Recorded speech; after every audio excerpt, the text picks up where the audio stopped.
Hello, Whisky folk. Welcome to another Thursday night. Welcome to another vPub. Welcome to another live stream. I hope you're all doing very, very well. I'm doing okay. I've just about recovered from my recent travels and fabulous whisky events. Somebody sent me a message recently and said, "Do you know what, Roy? When you start the vPub, what you really need to do is come up with a way to explain to people what the vPub actually is." They mentioned that when they started to watch the vPub, they remember the first few minutes and thinking, what is this? What's it all about? They wondered what Barflies was, what the lounge was about, everything. And I think they probably have a point. So let me tell you, the vPub, what you're watching right now, all of you wonderful Barflies, is a place for us all just to come together and enjoy the thing that is whisky. Whisky is a fantastic thing for bringing people together, and the vPub gives us a platform that, regardless of where you are in the world, regardless of which corner you live in, whether you're near a city or far away from a city, close to a bar or a club or not, you can come in here, you can put your feet up, pour a dram, and hang out with fellow Barflies, people that are interested in whisky and people that come along and sit in the lounge, this chat stream that's happening right alongside the live stream just now, chatting to each other, getting to know each other, and just enjoying the thing that is whisky. And it's founded very much inside the channel, the Aquavite channel, that's very much based around sharing whisky fun, sharing whisky concepts, sharing some, hopefully, whisky education. I hope that some folk maybe learn a thing or two when they hang out here for a little while, and just sharing the enjoyment and the sense of community that whisky brings. That's kind of what the vPub is about. These live streams, these vPubs are an integral part of the channel. The pre-recorded things that I release from time to time, I know that I'm delinquent in recent weeks and months, they build subscribers and they build the channel. The vPubs build community. So that's what they are. Before I go on and welcome all of you guys in the chat tonight, I want to just raise a glass. And I want to raise a glass to a couple of things. I want to say Happy Thanksgiving to all my folks out there that celebrate Thanksgiving. And wherever you may be, I'll raise a glass to you and say thank you so much for joining me today. I know it's a busy day. I know you'll have family. I know you'll have friends. I know you'll have nice turkey dinners and things going on. But it'd be nice if you raised a glass with me. I'm raising a glass of Elijah Craig 12-year-old, and I'm raising that for a very specific reason. Actually, it's not the 12-year-old. I believe it to be the small batch. The bottle is still downstairs. I poured it downstairs. I'm raising this glass for, when we talk about community and I talk about Thanksgiving, one of the community's biggest supporters, and that's Dwayne Large. He's not watching this live tonight. He's having Thanksgiving with friends and family, because today is also Dwayne's birthday. I know how old he is today, but I'm not going to share that with you. He looks a hell of a lot younger than he actually is. And I'm just going to raise this glass to my friend Dwayne. I'm going to say thank you for this wonderful bottle that you gifted me. And thank you for all your support, not just to this channel, but the community in general. You're a gent and we're lucky to have you, Dwayne. Many happy returns, my friend.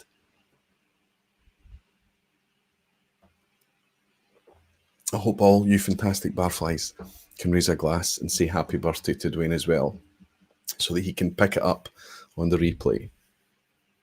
Now, the theme tonight, I had a theme and I pushed it back a wee bit because I wanted to talk about some of the events that had happened to me recently. Some of my travels, some of the fantastic opportunities I've had to hang out with so much of the community out there. It's been fabulous. And just to talk about that thing, to talk about community and how live events offer us a platform to take this kind of virtual thing that we've got going on here and take it into the real world and have a lot of fun doing that as well. But then that kind of got me thinking about all the sharing that goes on at those events, all the sample exchanges and things. And it made me realize that I'm just kind of littered and surrounded with samples here. So I don't have a branded bottle to share with you tonight. I don't have an uncorking, and I don't even have a real giveaway. I didn't advertise this stream.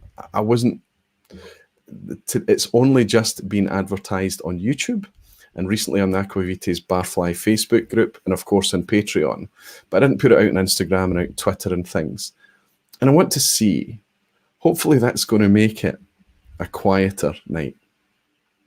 Also, the fact that it's Thanksgiving might make it a wee bit quieter as well. So the chat might move a wee bit slower tonight and things might be a wee bit more relaxed before we tear into December and ramp up the weekly live streams throughout the month of December and talk about more kind of maybe brand and bottle focused things.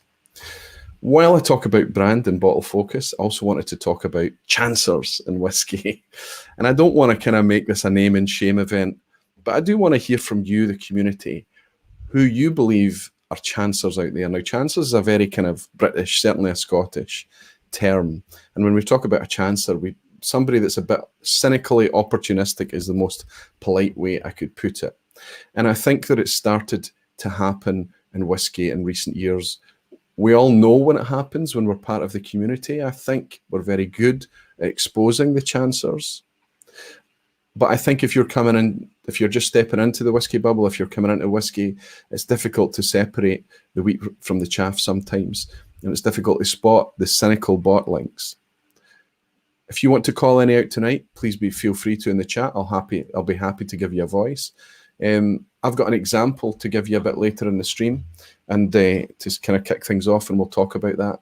But there's certainly a lot of releases out there that I feel are not priced based on value and integrity, but probably just a price based on what the producer believes the market will stand, which is fine in a lot of instances, but it means that the whiskey very often can't live up to the price of the bottle. And I think that sometimes it's cynical, and I've kind of been turned off to a few products recently by that. Anyway, excuse me for monologuing for the first 10 minutes or 7 minutes already. And let me jump in and welcome some of you fantastic guys. Remember, I'm looking for the orange highlights, so please type Aquaviti or at Aquaviti. It's easier for me to pick them out. Lee Hosey out in Haddington Whiskey is saying, Aquaviti, good evening, Roy, good evening. Lee, I saw that you shared something in social media to say that you were sitting and getting ready for tonight with a dram already poured. Welcome in, my friend. Welcome, Lee. Marcus Kreitner is here from Germany. Thank you, Marcus. Jimmy Jazz as well. Wonderful to always have you in, Jimmy. Happy Thanksgiving to you, my friend. Antonio C is in saying, evening, all good to have you, Antonio. Macallan Fine and Rare, the doc, the classy doc, and my host over the 4 days of last weekend. Wonderful guy, wonderful to have you in again, my friend. The Whiskey Trials out in the East Coast, that's Neil, I think. Neil, good to welcome you in, my friend. He's saying, just perhaps nobody has said it before. He's having a chat with somebody here. Neil's doing his own thing on YouTube as well under the name The Whiskey Trials. Whiskey Shared Toby, also on YouTube. Toby's down south, and he's been a supporter of the channel for a long time. It's always great to see him in here. Radek, my friend Radek, please send me your address. There's been some emails going backwards and forwards. I don't know if you're getting them. I know it's the right address. I double-checked it. I need your address. Your package is all ready to go. Skippy Van Pob is in. Scott, good to have you, my friend. Wonderful. Tabitha Adams, also in again. Always great to see you, Tabitha. Welcome in again. Tom Winter, evening all. Just poured a wee dram of Coquerin 12. Very nice choice, Tom. On the East Coast main line, somewhere between Newcastle and Edinburgh. I didn't think they were serving that in the East Coast main line, Tom. Probably you've brought your own. That looks like a new name is in as well, Tom. If I've not welcomed you before, welcome this evening. Daniel Vermaas, fantastic from Hungary, is in. Good to have you, Daniel. Always good to have you in support. And the whiskey friend Alan is here as well. Good to have you, Alan. So many YouTubers. Alan is also creating YouTube content and sharing it with everybody. And it's wonderful to have you here. I'm just noticing that I've actually missed a super chat, which is very clumsy of me, and it does happen from time to time. If anybody out there can spot who that super chat was from and let me know, because I missed it just as it disappeared there. I'm a wee bit behind. Oh, I've got it. It's from Hoyt. It looks like it's from Hoyt. Thank you so much, my friend, and happy Thanksgiving to you. He's saying, have to go Thanksgiving shopping with the family. Happy Thanksgiving, dram to you, my friend. Hoyt, just one of the many wonderful barflies and community folk that I got to meet and hang out with this year. Hoyt, happy Thanksgiving, my friend, and thank you for your virtual dram.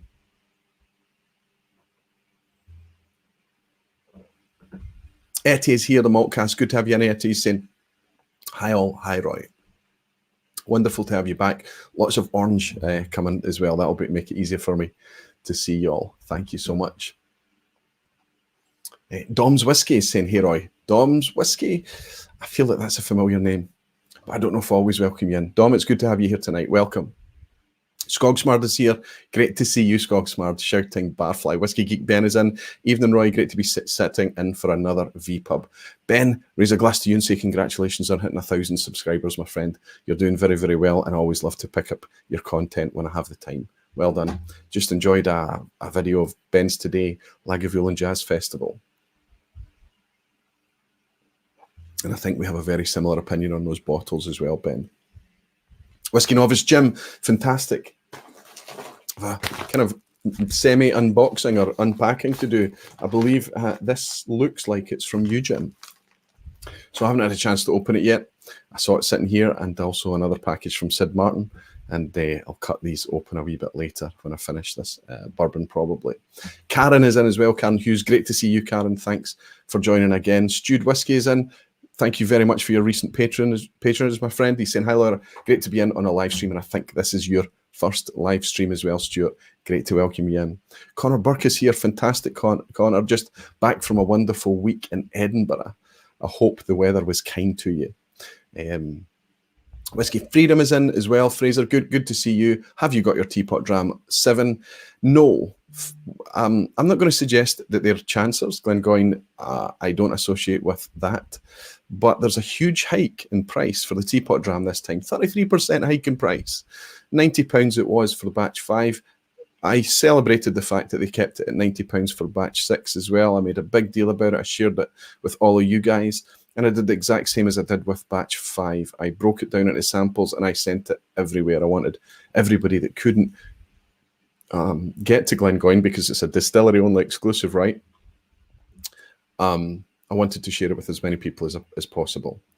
My preference was batch 5. I think I preferred that a wee bit. I know that a lot of people preferred batch 6. And I'm keen to try batch 7. But when it was easy, it was a no-brainer for me just to go out and buy and recommend anybody buy batch 6 at £90. 33% more, £120, means that I've got to try it now before I recommend it, and then judge it against its peers as opposed to its previous releases. I know, I watched the live stream, and I believe that there's older stock in there. It's 8 to 14 years. They've brought some older stock into the mix this time to kind of round things out, maybe to mellow out a little bit, maybe lower the ABV. We don't know. I don't know. But reading between the lines, there's maybe justification for the price being higher. But that puts me in a position of hold until I try. I hope that makes sense, Fraser. Alistair Gray is in. Good to see you. Chris at the last drop. He was in Frankfurt with us at the weekend. Good to have you, Chris. Arnie Tiger is in as well. Fantastic, Arnie. Who's Afraid of Eric Nording is in. Aquaviti. Hello from a Canadian in Ukraine. And I hope I'm pronouncing your name right, Eric. Drinking Springbank 12 cast strength. What a fantastic choice, my friend. Zach Andrews is here. Always great to see you, Zach. Wonderful to see you in. Michael Scott. I think Michael Scott is a fellow Glaswegian. I hope I'm right, Michael. If it is you, welcome in. And I met you at the Glasgow Festival as well. Daniel Vermas is saying Marcus is my neighbour from Austria, not Germany. Marcus Kreitner. Okay, Marcus, you are in Austria. I do apologise. And Daniel, thanks, big guy, for keeping me in check. Peter Eichen is in, shouting Barfly. Good to have you, Peter. Island Hopper Stewart. Kresimir. Jez, my friend Jez. Always I was at the weekend. Spent the weekend with Jez also. And Luna Aaron. And I got to meet Luna in Frankfurt as well. It was a highlight, Luna. Loved meeting you. I loved your energy. I loved the fun that you brought. And I hope next time that when we hook up, you can stay a wee bit longer. Good, very good. Can I tell you how much I'm enjoying this Elijah Craig? And I remember it the last time I tried it as well. Dwayne's actually given me 2 bottles of this. And one of them I shared at the gathering in Glasgow in May when the Scotch Test Dummies were over. I brought it along. Dwayne was quite excited that I shared that because it gave everybody a chance to try something from him, even though he couldn't make it to the event. Ross Fudd is in saying hello from Alaska. Good to have you in, Ross. Whiskey festivals are fabulous things to go along to. And the range of whiskies, obviously, it depends on where you are geographically, and it depends on what style of and format of festival it is. But inevitably, there's always some wonderful, wonderful whiskies to try. Sometimes very special things, under-the-table whiskies, unique things, single casks, lost distilleries, all sorts of things being shared, poured, and around the place. It's really great fun. But honestly, indulge me here. When you go to festivals, do you not find that the whiskey quickly fades into the background? And the fun of the festival is the folk that you're with. And it's only, it takes a very, very canny, seasoned festival goer to keep their palate fresh so that they're actually tasting the amount of whiskies that you get to enjoy at a festival. And it becomes a wee bit unfair in the whiskey, I think. Your palate can often be fatigued. However, there are things you can do. Lots of palate cleansing in between tastings, in between drams, lots of use of the spittoon, lots of drinking water, that kind of thing.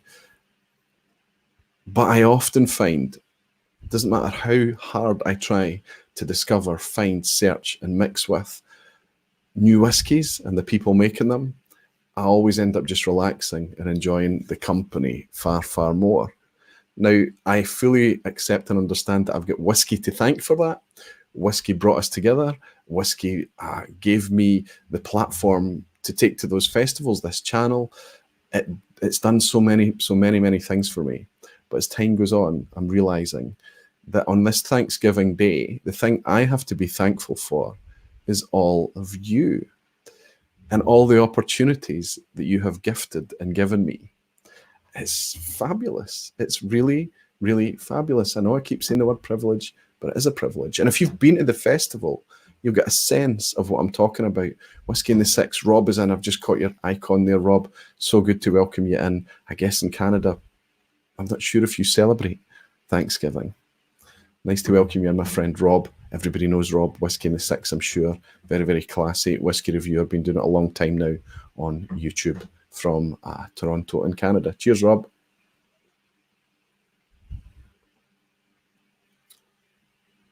Colin Bob Bull is saying, hey guys, hey Aquavite. Colin, I wonder if that's Colin Turnbull from Scotland. Good to have you in, Colin. Nice to welcome you here regardless. Kevin Bryant is saying, Aquavite, anyone have an honest opinion on the Glenallachie 15-year-old? Worth a try. I would say that Glenallachie has probably, if you're going to do anything or buy anything blind from Glenallachie, now is probably as good a time to do it as any. It used to be a try before you buy distillery for me, but now I'm feeling a wee bit more comfortable with it. However, I'm noticing, and I never was appreciative of this before, that a lot of the whiskies I'm trying from Glenallachie are very sweet. 12-year-old is quite sweet for me, very bourbon cask in style, even though it's not exclusively bourbon cask. But there's a lot of vanillas, a lot of sweetness there. Very enjoyable, very well presented whiskey as well. The 10-year cask strength is a fantastic whiskey, I think. And the 15-year-old, while I've not spent any real valuable time with it, Kevin, I would say honestly, Glenallachie doesn't fall into the category of chancer. I think they're currently going through a pattern of earning their stripes. And I would say that it's a safe gamble. Your Whiskey has just sent me a virtual dram. Your Whiskey out in Denmark, obviously. We're talking about Matt, a podcast style format on YouTube, saying, cheers, my friend. I believe you're the glue. Thank you, Matt. Thank you very much. But I think we all play a wee part of pulling and holding the community together. We all give the community a platform. Check out Matt's channel if you haven't already. I had the privilege of joining him for a very interesting chat on closed distilleries a few weeks back, and then very enjoyable it was too. Eric Waitstein, Aquavite Canada celebrated their Thanksgiving last month. Apologies for my ignorance, and thanks for keeping me right, Eric. And Colin is saying it is. Colin Turnbull, glad to be here. I'm very glad to welcome you in, my friend. I need to get your samples that you want out to you. Just ordered another 2 cases of sample bottles from Ampulla. So all the samples that I'm in debt for the last couple of weeks of free giveaways, I'll be sending out over the course of this weekend, early next week. And you should get them very, very soon. I am bang up to date with all my other shipping. So anybody that's ordered T-shirts, anybody that's ordered glassware, anybody that's ordered their coins, if you don't have them already, they are en route. I have no outstanding packages except for my friend Radek. I am temporarily out of large and extra large Barfly t-shirts. They were far more popular than I imagined, but I got an additional order put in, and I should be receiving them over the course of the next week or 10 days, fingers crossed, and I'll catch up with those as well. The Whisky Trials has just sent across a virtual dram and said, here's to the community. I echo that strongly, Neil. That's what certainly the best thing I can be thankful for on this Thanksgiving Day, if that's what you do on Thanksgiving days, you give thanks, is an amazing whisky community. And I think we have to work hard to keep it as positive, as people-centric, and as sharing-centric as it can be for as long as it can be. Cheers to all of you. And thanks, Neil, for your dram. Neil Cochrane is in as well, my friend Neil. I never got a chance to say goodbye to you on Tuesday night, Neil. I apologise. I turned around, you were gone. And Neil Cochrane saying Glenallachie have re-racking fever. I think Billy Walker is going to be doing a huge cask management program in there. He's going to be taking stock of everything that he has and anything that he feels that isn't behaving in a way that he's comfortable with. He's going to do exactly that. Let's judge him on his output rather than on his actions. And that's not going to come in time. Dom's Whiskey is saying, extra large, what about us FBs, Roy? 2XL or FB size? I have to say, I've got everything up to... The reason that I delayed the T-shirts is to make sure I could get a T-shirt that would go up to 4XL. I had to let people down on the last T-shirt run, and I didn't want to do that again. So there are T-shirts. Not a lot of them, but there are T-shirts that go from small all the way up to FBS, Dom. And I'm glad it's you that's saying that.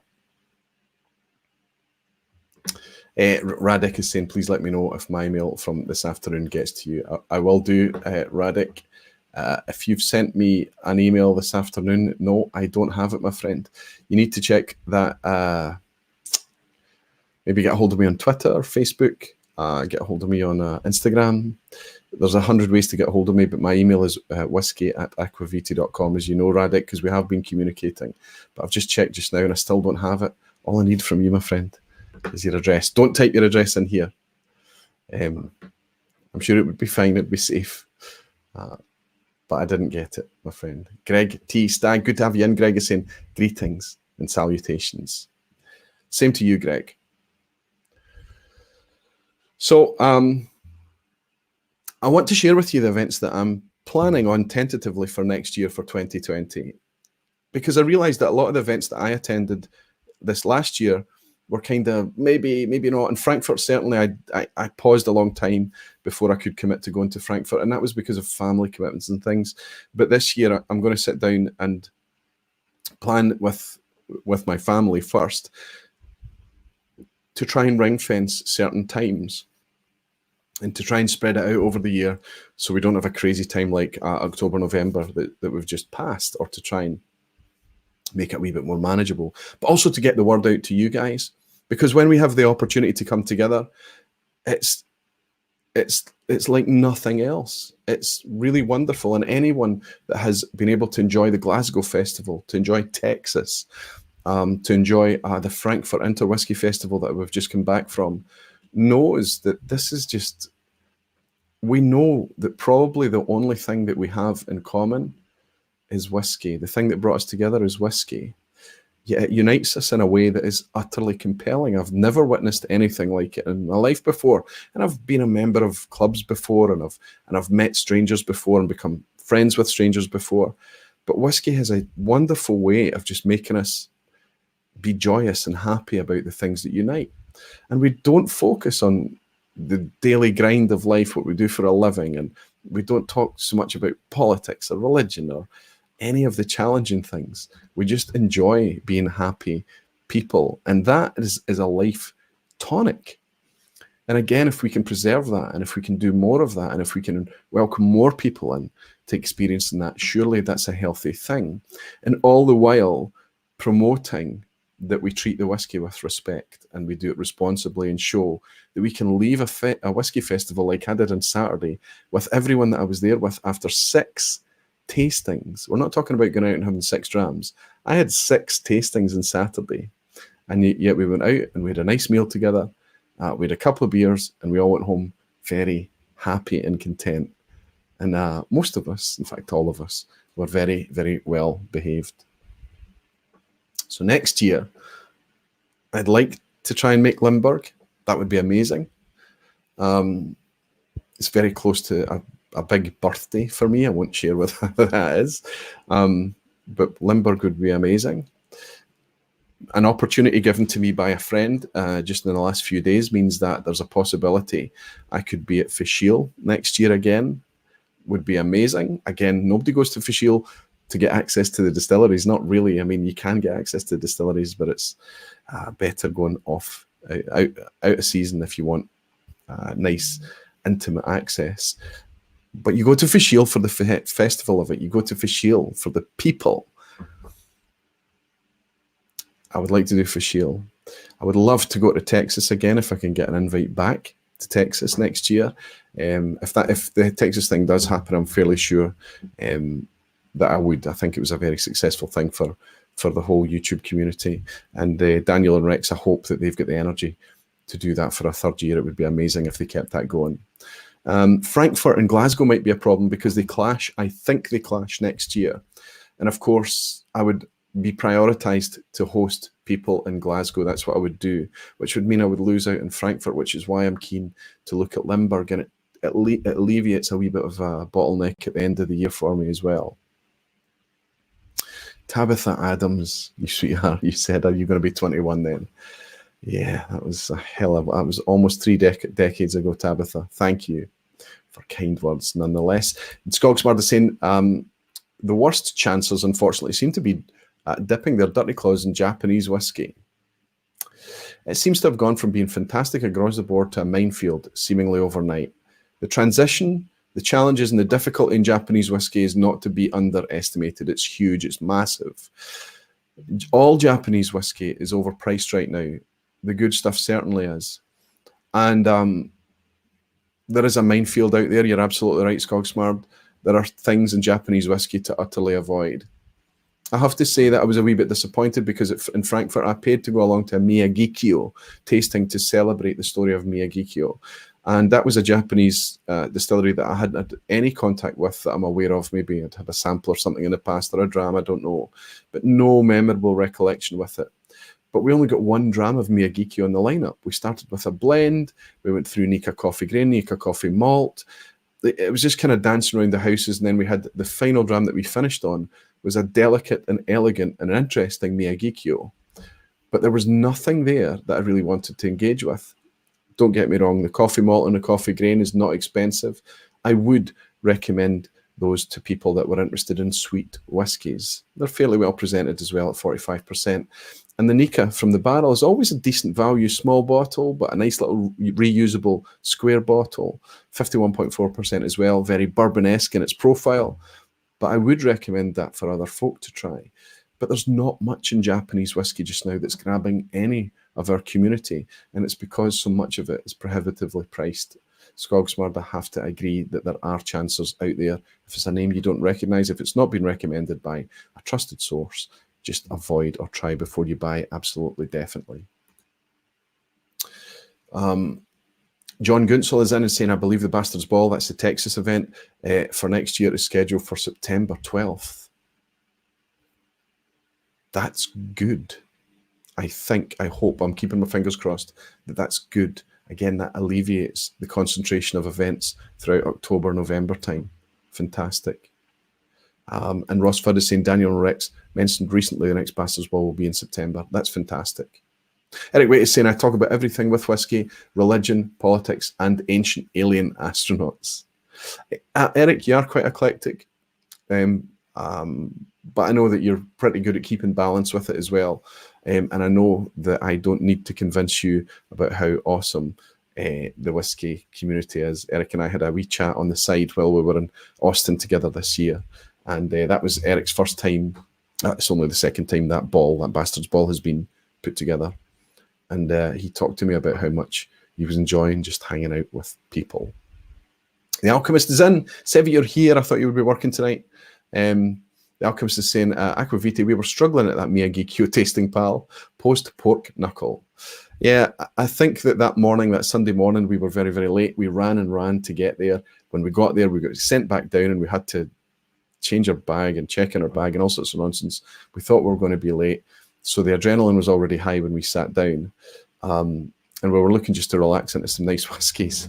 And we were kind of spent the tasting looking at each other and going, this isn't what I expected. This is like a here's a Nika portfolio tasting. Maybe I was a bit naive. I thought I would get to taste more than one Miyagi-Kyo. But if it's titled The Chronicles of Miyagi-Kyo, you kind of imagine that, right? Not the Chronicles of Nika. By the way, I love the Nika story. I love the story of Masataka Taketsuru. I love the romance, and I love good quality Japanese whiskey. But we need a bright torchlight to find it right now. Jimmy Legg is here. Blair, you star. Wonderful to see you in. Aquavite, everyone here is very amiable. I'm pretty sure I'm the worst person here. I'll accept that. Blair, if you're the worst person in this community, that would be pretty amazing, right? Kevin Bryant is saying, had a White Oak Akashi 5-year-old sherry cask strength for a few years ago from Hong Kong airport for a fair price. However, recently nothing from Japan interests me for my price range. I am confident it will come back. What I'm not confident about, that when the quality comes back, it's going to be at a reasonable price. And I think Japan might struggle once people tire a wee bit of that and realize, especially when they taste things in contrast or if they taste things blind, they realize that for the price point, the Japanese whiskey is not what it was made out to be 10 years or so ago. It's actually probably less than 10 years ago. Peter Eichen is saying, I think the Ardbeg 20-something series may fall into the Chancer category. Year to price ratio less than ideal. My opinion on Ardbeg Peter would certainly be, yes, I get what you're saying. However, with Ardbeg, it's the community that's to blame. Ardbeg was already pretty legendary when it was brought back into life in 1999 again. Ardbeg have really worked hard and they've done very, very well at building a distillery back up, making good quality product, presenting it well, doing a very, very good job. They've also built a very strong brand. And we joke about the cult following that Ardbeg has, and I'm not just talking about our friends over in the States. I'm talking about generally it's one of those kind of cult brands. They've built a brand, and they're now at a position that they can cash in, and they can charge higher prices, and I understand it. It might bring pressure for the whiskey to live up to the prices that they're charging now for their 20-something range, for their Supernovas, for even the Trevan, the 19-year-old. I fully agree. But I don't think you would come away from trying any of those whiskies and thinking it was a subpar product. I just think it's a bit expensive. So we know when we engage with Ardbeg, we know that in most of the time, their prices are going to be at the upper end of what they can charge. They're charging what their market will stand. But the quality, it's difficult to argue with. My definition of a chancer for this discussion is going to be focused on the ones that behave like that on price policy, but the presentation is poor and the whiskey doesn't get close to living up to the price point. I think I'm at a stage that I want to give you the example. I met one of the nicest brand ambassadors at Frankfurt, very, very earnest, nice, engaging guy, easy to listen to, a Scottish guy. I don't want to say his name, but he was nice and he was patient with us. And he was very impassioned and he was knowledgeable about his product. But the product he was sharing with us was from White Mackay, and it was Fetter Cairn. And we got to try 3 Fetter Cairns that I've never tried before. We got to try the 12-year-old, which was a 40% product. We got to try a special release, which was 46 point something. Which was unlabeled and due to be released. It wasn't released yet, but we got to try it in advance. It was interesting. And we also got to try an elegant and well-aged 28-year-old at 42%. So here we have an entry-level product from Fetter Cairn, rebranded, looking very nice in its new clothes at 40%. 12-year-old age statement, nothing about the filtration. So we can assume, obviously, at 40% it's filtered. And of course, we can assume that for consistency, let's say, it's coloured. But we were trying it and it was unremarkable at best. Honestly, at best. I can see how it's the style of whiskey that might engage some, but it's not the style of whiskey that's going to engage barflies. It's not going to engage enthusiasts or us. It's a soft whiskey. It's sweet whiskey. It was absolutely unremarkable, honestly. But it's not bad. If you're in a tight spot, you would be able to sip it. Where it fell over was it's a recommended retail price of £50. £50. So I felt really bad for the guy immediately because he's completely lost us. Anything positive we had to say about that, I immediately turned around and I said, this must make your job very hard. And he said, no. He said that when I'm in a store and I talk about this product, because of the passion that comes out of that guy, he's fantastic. He said, it flies off the shelf. But that's an expensive way to sell whiskey if somebody's literally got to be there putting it in people's hands. E.T. Smith, that looks like a new name. My friend has just sent across a virtual dram saying, thanks for all your quality whiskey evangelism, Roy. Thank you, E.T. Let's judge me after this stream's finished tonight. Thank you very much for your kind words and your generous dram, my friend.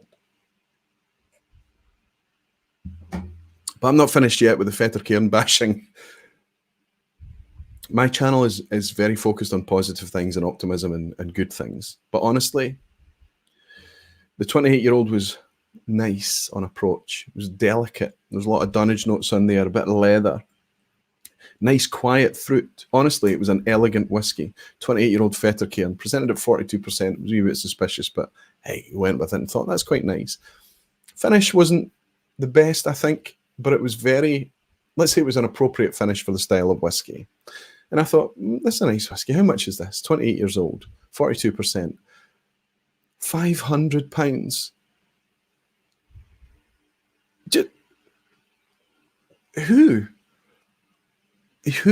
Honestly? Now, I know that we're talking about recommended retail prices here. I know that if you go to retail, you're probably going to get it much cheaper than that. But that's where they're... So at £500, you can pick up at the duty-free just now, you can pick up an orgasmic 28-year-old Glengoyne. And I think, going from memory, that's presented at 48%, fully natural colour, you know, just gorgeous presentation, everything about it. And it's cheaper than the recommended price of that Fettercairn 28 for a Glengoyne 28. I just don't understand what's going on. My worry is that somebody looks at that and sees that price and thinks this is going to be a really good whiskey to gift to someone. And it's a good whiskey. Honestly, it's a good whiskey. I was thinking if this is 140 quid, you know, maybe there's something actually to engage with at Fettercairn. I was naive. I accept I was naive. But £500, there's nothing to talk about.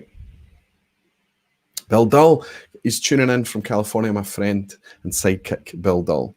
On Thanksgiving Day, I'm very, very pleased for you to drop in. And he's left a virtual dram as well. You star, that's a big dram, that's a double, my friend. He's saying, I'm thankful for Roy Duff. I'm thankful for Bill Dull. Happy Thanksgiving to you, my friend.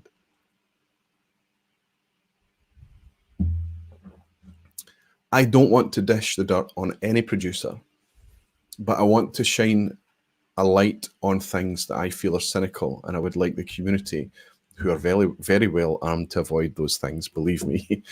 But also want to ask them, you haven't spent 20 years building up a brand like Ardbeg. You can't charge Ardbeg prices. You haven't spent 20 years like Compass Box building up a brand in order to charge the level of prices that Compass Box are able to charge now for blends, for blended malts. Good whiskies, very good whiskies. You need to rebuild a brand that people don't get or connect with. You're not going to always have a skilled brand ambassador like that guy there to sell the product for you, and the cool story that the distillery and the provenance of the distillery has, and the USP, the water trickling down the outside of the still, and all of these cool things. There's a good backstory there to connect with people, but you need to build a brand, not rob people. Tabitha saying, I got a 28-year-old and I've yet to open it. Oh, is that the Fetter Cairn or the Glengoyne? Tabitha, please tell me you're talking about the Glengoyne. Greg T. Stag is saying, I picked up the 5-year-old bottle of Ben Riach peated. Celebrate Ben Riach putting out a 5-year-old product and telling us that it's 5 years old. Wonderful stuff. Kevin Bryant is saying, let's celebrate Andy from Maltbox. He's back from a YouTube hiatus. Yes, I checked in with Andy on his first review when he came back, and I left a wee comment to welcome him back. I've been unable to pick up any content since, but Andy from Maltbox down in, I think he's Manchester based. He's back doing his thing on YouTube as well. He's going to find it a much more crowded place now. There's a lot of us out there now. We're teeming with content, but everybody finds an audience, honestly. And as long as you're part of this community, I mean, the channels are very much part of the community as well, and we love to collaborate, and we love to connect, we love to get to know each other, and we love to share whiskey. I hope that Andy at Maltbox and I can raise a dram together one day. That would be kind of cool. Just did another wee virtual dramming from my friend Jimmy Jazz. Now, Jimmy, I'll sip this, the last of this Elijah Craig from Dwayne, and he's saying, giving thanks to you, Aquavita, and all my Barfly friends. Jim Jensen. Happy Thanksgiving. I am off to dinner. Slant you, my friend, and thanks to you. Let's get some samples opened. First thing I'm going to open is actually the Sid Martin sausage. This is a sample pack gifted to me by Sid, and I don't know when it arrived. It was delivered to Sevi, the alchemist, and Sevi and I only exchanged all the things that we owed each other, most of the things that we owed each other last weekend, and he passed along these samples to me. So I don't know how long they've been here, Sid. I don't even know what to expect. So this is a bit of a Christmas surprise. I don't even know if Sid's in tonight. He doesn't celebrate Thanksgiving, so there's a chance that he's in. If not, I'm sure he'll pick it up in the replay. Oh, a nice one to start, an absolute peach to start. A Bunnahabhain Moynia Marsala, 13-year-old at 53%. I think I've tried this. I think I've tried it. Sweet peat. Fantastic. Nice one said, I don't have that whiskey. And I very much look forward to trying that. But all I'm going to drink with you guys tonight is that I'm just going to tear open some samples and share them with you. But I need to catch some of the comments to see if any of you guys are throwing any mud at what you believe to be chancers. Old malt cask. This is an old malt cask, which old malt cask is Hunterling, isn't it? This is an Aberlour 21-year-old. Now, I happen to know that Sid is an Aberlour fan. An old malt cask, for the majority of the bottlings, is bottled at 50% as well. So it's the only way you can have a higher ABV Aberlour really is to buy a Buna, of course, or to find independent bottlings. Even their lovely and delicate and fruity 16 is always a wee bit of a letdown when it's bottled at 40%. Well, it does not qualify as being a chancer because it's good pricing normally. I feel that so many Aberlours could do so much better with a few more points ABV in there. This is leaked a little bit. Oh, this is the Bruichladdich private cask. This is a 10-year-old. Now, somebody just bought a bottle of this and posted it on social media recently. Ushke Lung, I think is the name. It's just been washed away a wee bit there. I don't know if you can make that out. But that means, I think that means it's probably not been sitting there, those samples, that long. Let's catch up with the comments. Sevi is asking me to give Alison a shout out. She's watching her first live stream ever with me on the telly. Ali, are you watching along? I'm trying to evangelize. Don't mention Fashil. So Sevi and I, we were talking about just how supportive our partners have been in our ridiculous. I hesitate to use the word addiction, but it's not an addiction to alcohol. It's not an addiction to whiskey, but it's an addiction to the buzz and the kind of the free zone that we build up as a community about whiskey, about sharing and about enjoying them together and about chasing those bottles. I don't even just mean unicorn bottles. I just mean ones that excite us. And I'm going to raise a glass to Graham Young, because I can see he's just sent in a... Oh, have I missed somebody else? No, it is Graham. He's just sent in a super chat saying, cheers, thanks Roy for the community and fellowships. Thanks to you, Graham, and I know that you and I have had a chance to hang out a couple of times now, to meet a couple of times in Glasgow as well, despite you travelling all the way across the Atlantic in order to do so. So I've poured myself a peaty one. I've poured the Bunnahabhain Moynia Marsala, and I'm going to raise a glass to Ali and my wife Lynn, who's currently away overnight for a works night, and it's probably never ever going to hear me say this, but I do say it to her of occasion in real life as well, and say thanks to the support of all our partners for indulging our hobby. And I hope they understand that we get a lot of positive reinforcement out of it that's not all alcohol delivered. Thank you, Ali. Thank you, Lynn.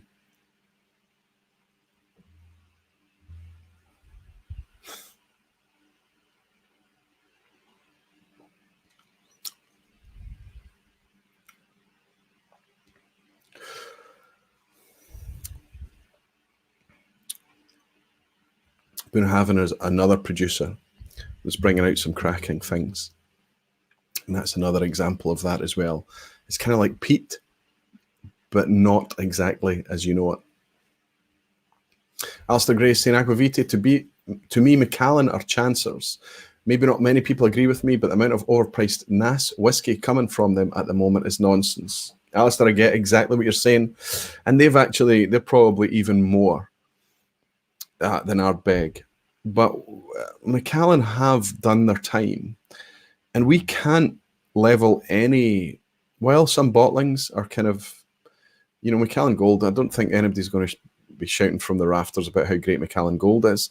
They have had duds, but the majority of the whiskey that is put out by Macallan is very, very good. It might not be presented the way we like it. It might be overpriced. In certain markets and countries, it might even be difficult to buy. It's ridiculous. But Macallan have spent 40 years building a malt brand. They bring natural presentation and natural colour.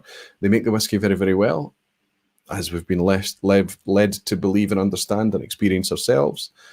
But yes, it's now out of reach for us. It's too expensive. We don't connect with it. It's very rare. The edition series are some special bottlings that they seem to find much, much easier to buy in North America than we do here. Yeah, I understand. I get it that some people can still connect with Macallan, but we can't. Not in Europe, not easily. But they don't. I don't know if they qualify as being chancers. But I get what you're saying. Neil Smart is saying, oops, it just jumped. He's saying, here's to the whiskey widows. Well, that's the trick. That's the trick, is not for them to be whiskey widows. And I can understand that Sevy's sitting on the couch just now with Ali, and he's trying to evangelise, and he's trying to get across, and he's maybe put a glass in front of her and things. But the high ABV means that it needs to be a gentle hand, and you need to take time and encourage them to throw water in the glass for dilution, not to pull out more spice and flavour. But I do the same thing with my wife, and occasionally she will enjoy a whiskey.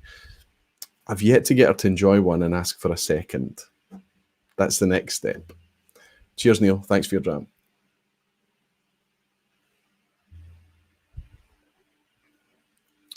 Pete Head is in. Good to see you, Pete Head. He's seen Moynia Marsala. Oomph, that's good. It's very tasty. It's not as sweet as I remember it being, honestly. It's drier tonight.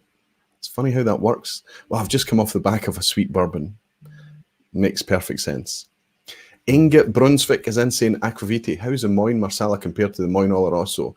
They're not even playing the same sport, honestly, Inget. So Moyne and Oloroso is way out there on the extreme, full-on sherry cask maturation, full-on peat. Moyne Oloroso does not let you continue a conversation without interruption. It will punctuate your sentence. This is a much more, it's not as delicate's the wrong word, but if you were to put it up in contrast to Moyne Oloroso, it's a wee bit more delicate.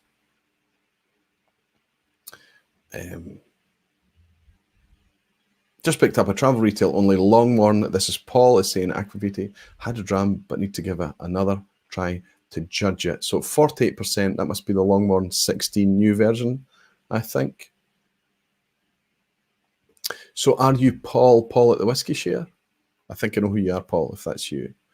Whisky Geek Ben is saying, Joe will ask for a second, third, and try her luck even further sometimes. You've evangelized your wife. That's a good thing, because it's something that you can enjoy together, and maybe it helps her see just how much enjoyment you're getting out of whiskey.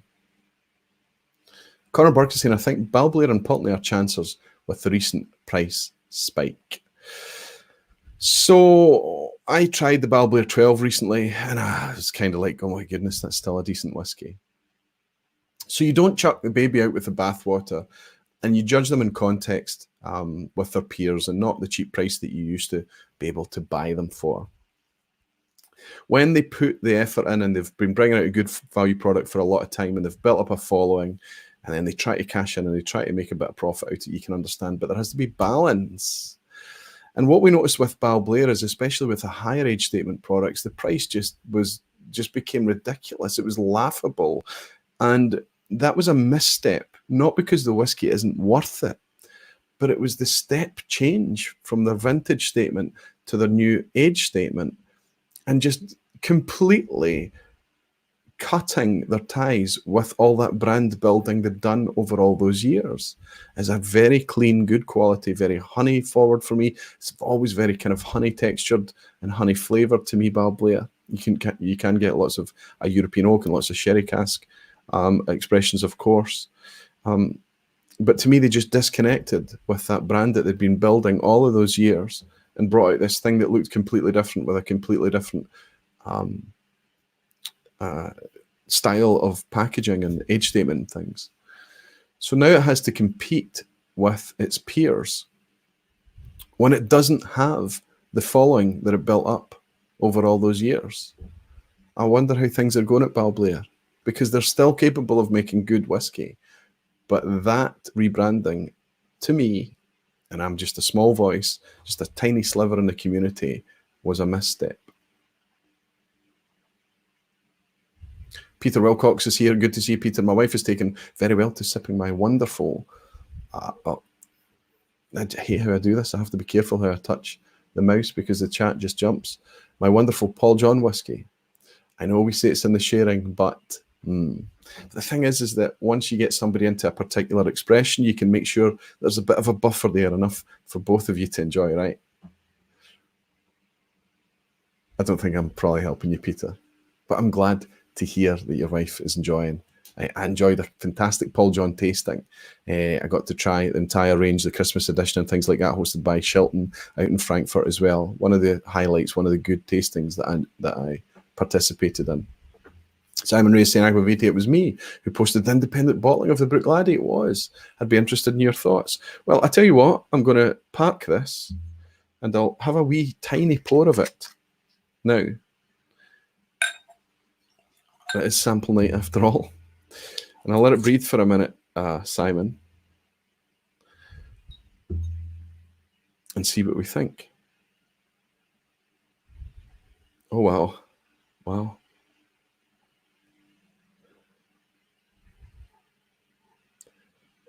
For me, on the nose, it's powdered coffee. I would even go as far to say it's milky coffee. There's almost a kind of...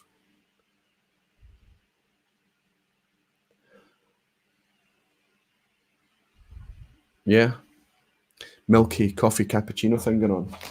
Let's open Jim Ingram's package. I'm assuming this is from you, Jim, because of the address.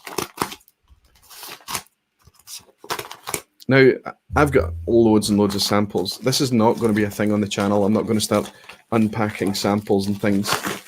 It's just a kind of another wee way to celebrate the community tonight. There's a wee message in here from Jim. What a star. People send me requests to send me samples all the time, and I'm very, very humbled by it. It's wonderful. I don't think I've said no yet, but I'll probably need to start saying no because it becomes difficult to get through them all. Because I'm also supposed to be researching all of these whiskies that are coming out and being released, and researching all the whiskies that's been enjoyed by the community as well.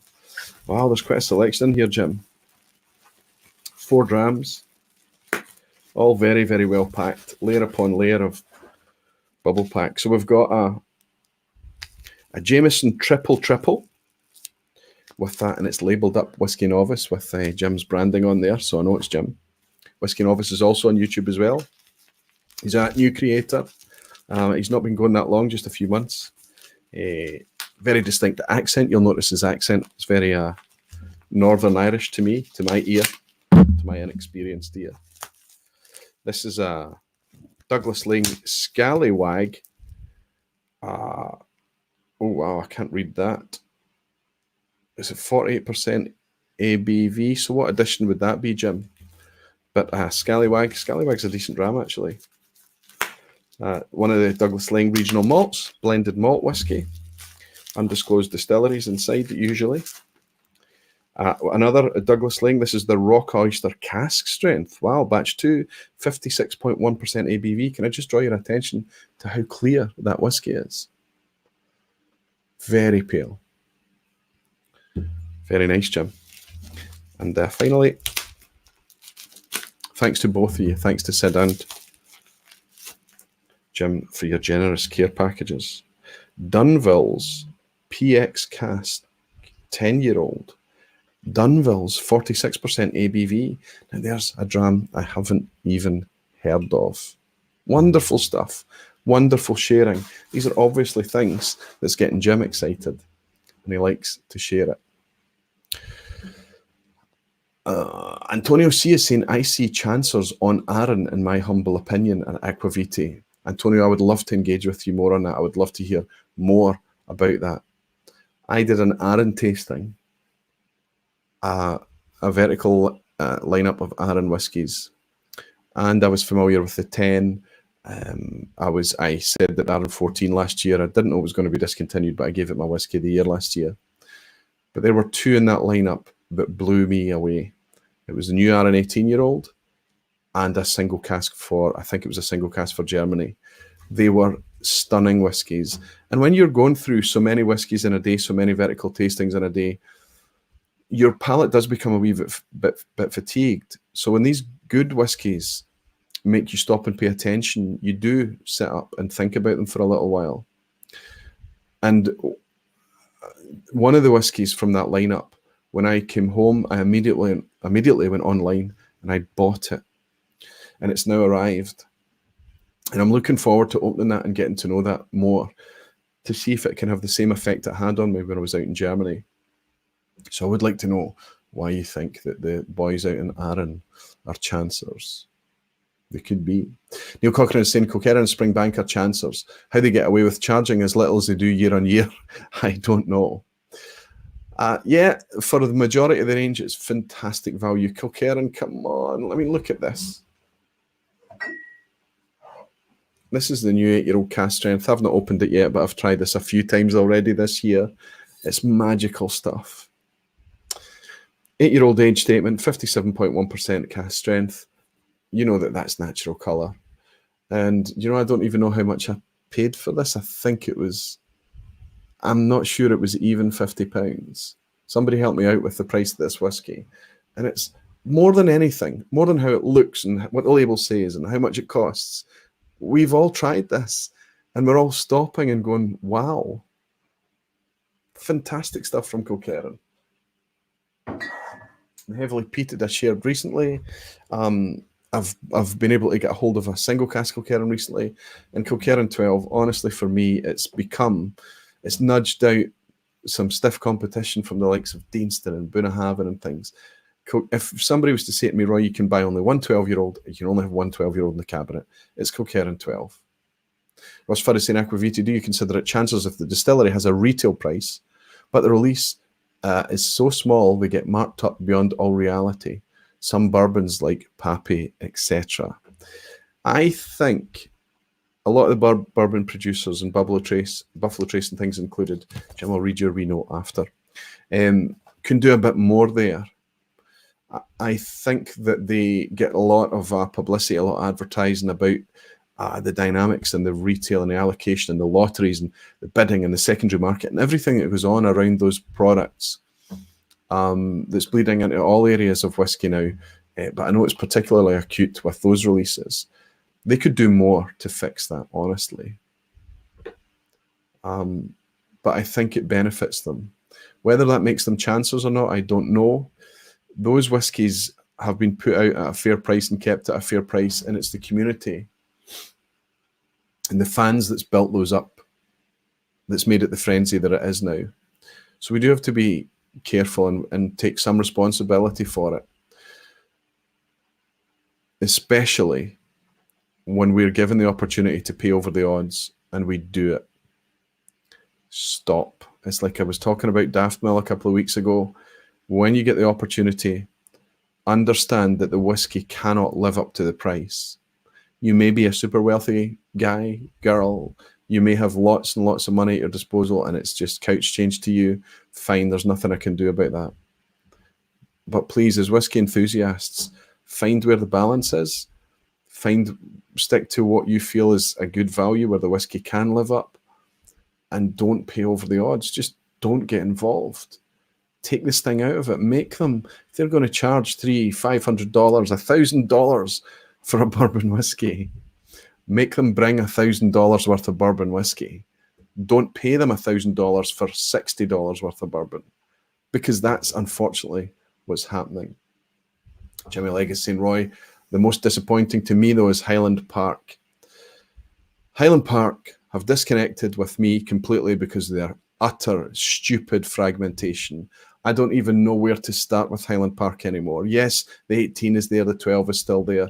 But if you pass through duty free, it makes no sense anymore. The colours are different, the age statements are different. It's difficult to determine what makes one different from the other. It's all just packaging. It's all just the amount of releases that continually come out of Highland Park is becoming to the point that I no longer even attempt to keep up anymore.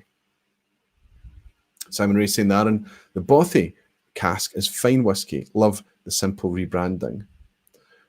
The Bothy it's a very specific style. It's quite powerful. It's potent, but it's good. Kresimir Jelcic is saying, Anok 16 for €80 worth a buy. Absolutely. Unless, I feel like, has Anok 16 suddenly become available again? Or is it because you're on the continent? Because I bought this one from the dock when I was over in Germany, and I paid him what he paid for it in retail, and it was very fair price. A wee bit more expensive than I was paying for this when it was here. But this is one of my little gem whiskies, the Anok 16. There's no sherry in this. It's fully ex-bourbon matured. And I think it benefits hugely from that. It's wonderful.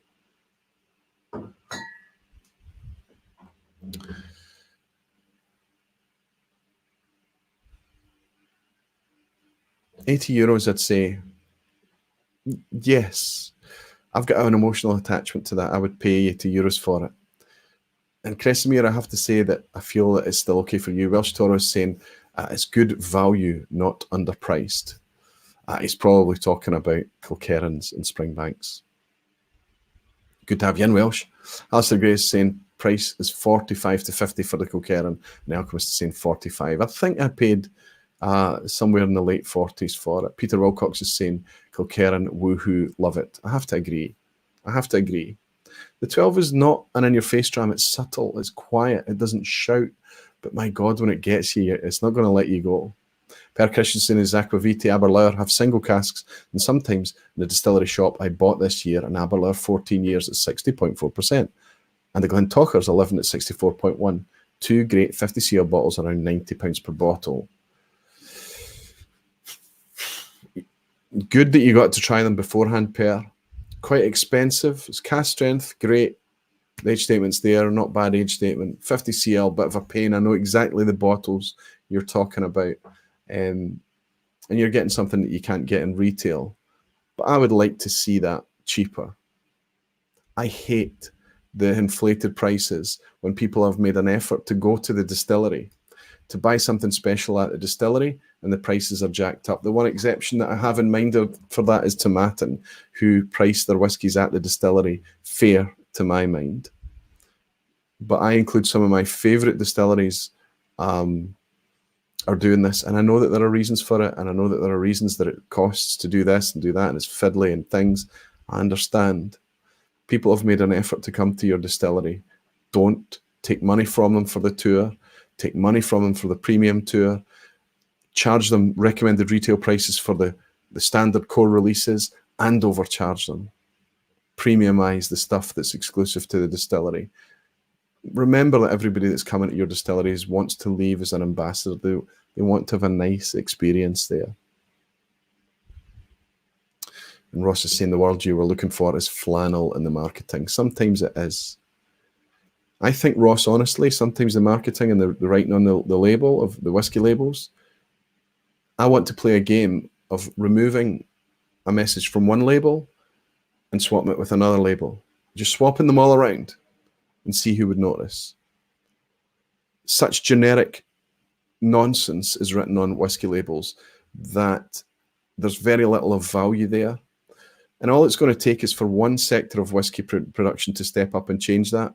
Maybe it be a genre of whiskey, maybe it be a geographical location of whiskey, and everybody's going to get caught out. Stop it. Just tell the truth. When marketing people are professionals and they do a very, very good job, and many of them are clever, and I speak to everybody. I'm a marketer. It's what I do for a living. But don't, see if you're not sure, don't make up shite. Just be straight. Find what the thing that makes that whiskey unique. Find what made people create that, and just talk about that. Be honest. Make the presentation as transparent as possible. Don't put a message on a bottle. If you put a message on a bottle and it's going to be easy for you to peel that label off and stick it on another dozen other bottles, you've probably got it a bit wrong. And I know that you're saying, oh yeah, but it's mass market and people don't want all the detail and things. That doesn't need to be your first foot. It doesn't need to be up there on the label on the front. Put it on the back. Tell us what cask makeup is. Tell us, do you filter? Do you add color? What's the reason for the ABV? And lead us, enlighten us, educate us. Trenny and Sear here. You start. I'm going to guess that's C, but I bet it's Trenny. Good to have you in, my boys over on the west coast of Canada. Fantastic to have you, saying, hey buddy, happy to be able to catch the show, or at least part of it.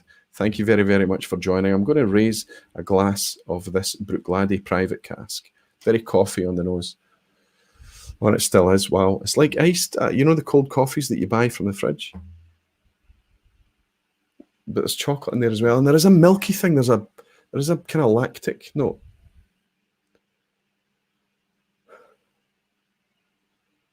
But I feel this is a sherry cask, not just because of the colour, but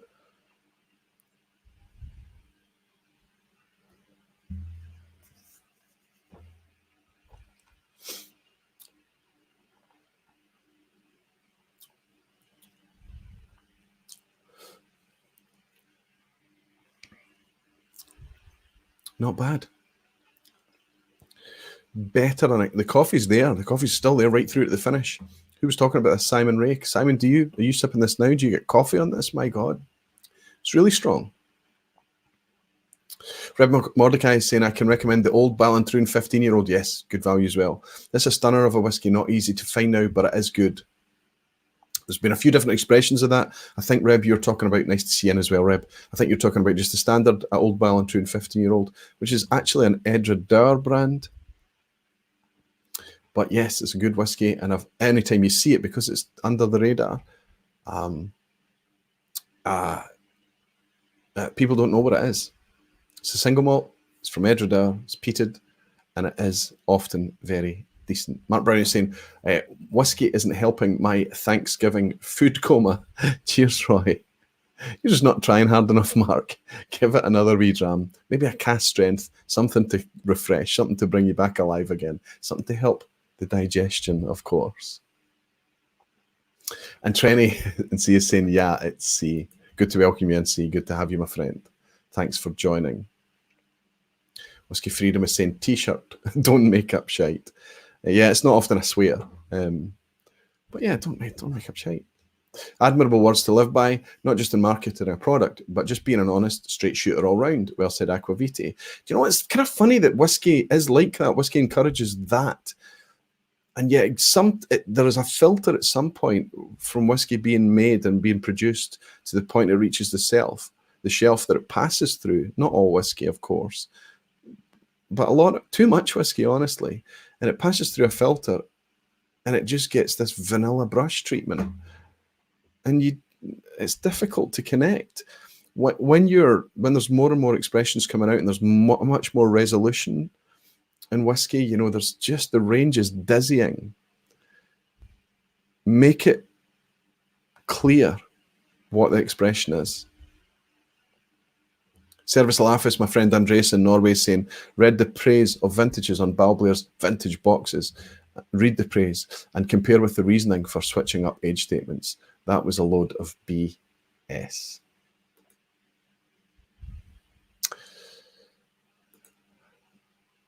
Red Mordecai saying, no, Old Bad Troon is from Tom and Towel, my friend. Absolutely, you're right, Reb. I'm so glad that you're in to correct me. Old Bad Troon is the Tom and Towel expression, and I'm getting it confused with Balachan. Glad you're here, Reb. Thank you so much. Saying peated at 50 ppm, ABV 50 and non-chill filters. It's like sticking your head in a forest fire. It's not the first time I've had Old Ballantrae and Balachan confused. Old Ballantrae is peated, though. I was right about that, and that's why I get them confused from Tom and Till. And the Balachan is Edradour's peated version, and I apologise. Skippy Van Pub Scott is saying the prices for a lot of whiskey and bourbon are going down here in Alberta. Prices were crazy high, and I think they finally figured out selling more at lower prices a better idea. And Whiskey Freedom is saying, I think Aquavita is finally ready to write for you malt review. Feisty, sweary, and truth-telling. Malt review occupy a very necessary place in the whiskey review landscape. Indulge them their critical writing sometimes, because I think that we need a voice in every area of the bandwidth. I like to keep things a bit more positive. I like to discover where the gems are, the jewels are. I like to focus on all the positive sides of community and sharing and all those kind of things, which irks me deeply when it's tripped up by chancers.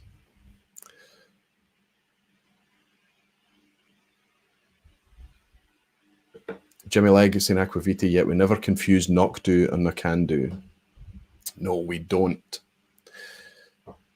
We don't. Two different producers, manufacturers. E.T. Smith is saying, is that the guys from New Zealand you're referring to? I know Malt Review are is it Malt Dash Review? It's one of the biggest independent whiskey review sites, and they put out a daily article every day, and they cover whiskey right across the board.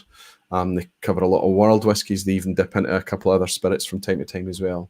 And yeah, they have the harshest scoring system out there. Literally, you can pick up a 5 out of 10 or a 6 out of 10 whiskey that Malt Review have scored and love it. In order to get 7, 8, 9 out of 10, I'm not even sure if they've scored a 10 out of 10. Maybe they have. From Malt Review, you know it's going to be a sit up and pay attention whiskey. Good team of folk. Jason Julia is a guy that you would have met perhaps if you've joined any of the Glasgow events. He is, I think his position just now is kind of editor-in-chief. I think he's pretty much doing most of the graft there now.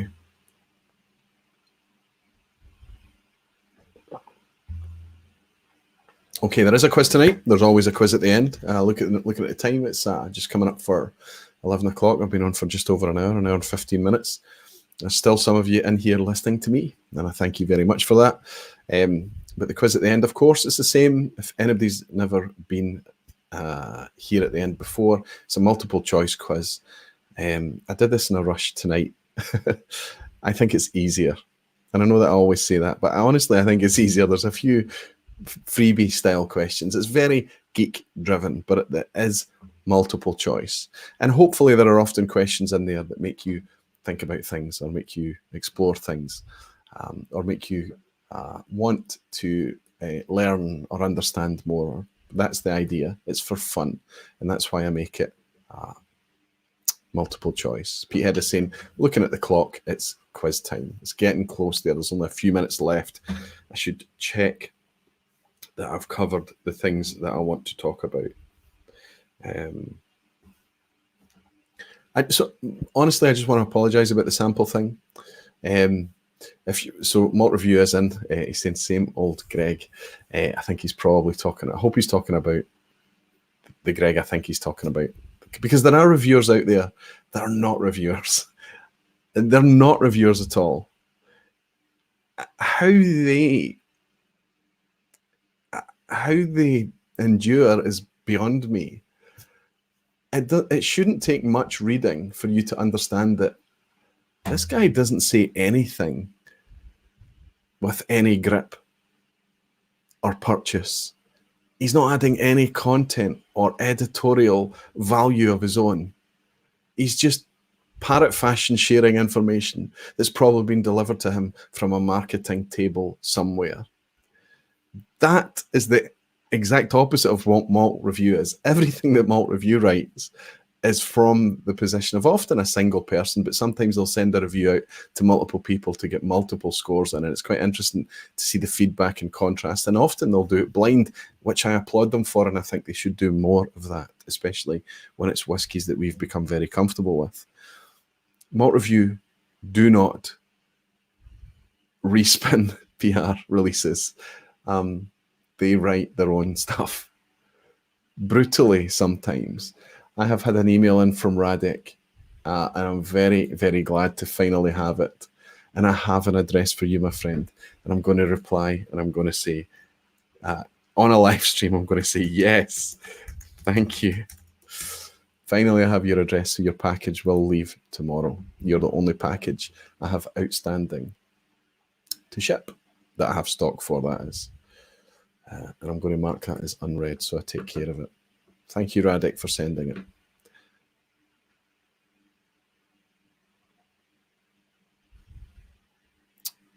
Greg, I'm not talking about Greg's Whiskey Guide in France. I'm talking about a different Greg. The Whiskey Trials is saying, Aquavitae, I'm not here to make a career. You're talking about on YouTube and things like that. Well, I think that, honestly, I think that what anybody has to do, as soon as they take a platform, they have to decide what their value is, what their thing is, whether it's going to be a sharing their journey thing, whether it's going to be what they think of individual expressions, or whether they're actually going to strategize and plot a plan and work out how they're going to actually do something and make a career out of it. And I think a lot of the time you can't do anything long term. It can only be short term, especially if you're creating on YouTube. I mean, it's not just about how good you think you're doing your thing. It's about how good your potential audience perceives you doing your thing as well. And I think that can only come in time. And it takes a lot of effort, a lot of building, a lot of finding your groove, a lot of tweaking and crafting and playing and things. Especially now, it's so busy and crowded, and there's so many people interested in whiskey, and there's so many creators out there now. I think it's quite a tricky time.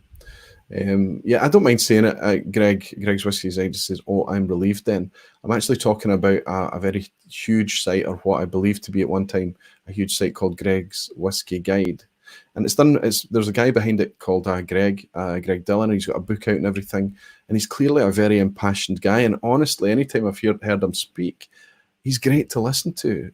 He's got a really nice delivery, and he's a nice way of speaking. He's an English guy. He's clearly knowledgeable about whiskey. He's impassioned about whiskey and things. But I get the impression that his whole model is funded by the industry, and I think he's maybe acting as a bit of a consultant or something. And so he's funded by the industry, and I think it gives him a very inflexible position. Whereas I'm actively asking the industry not to give me stuff. Stop it. Tell me about your stuff, and I'll buy it, because I'm in the very privileged position to be funded by the community. Malt Review is funded by the community.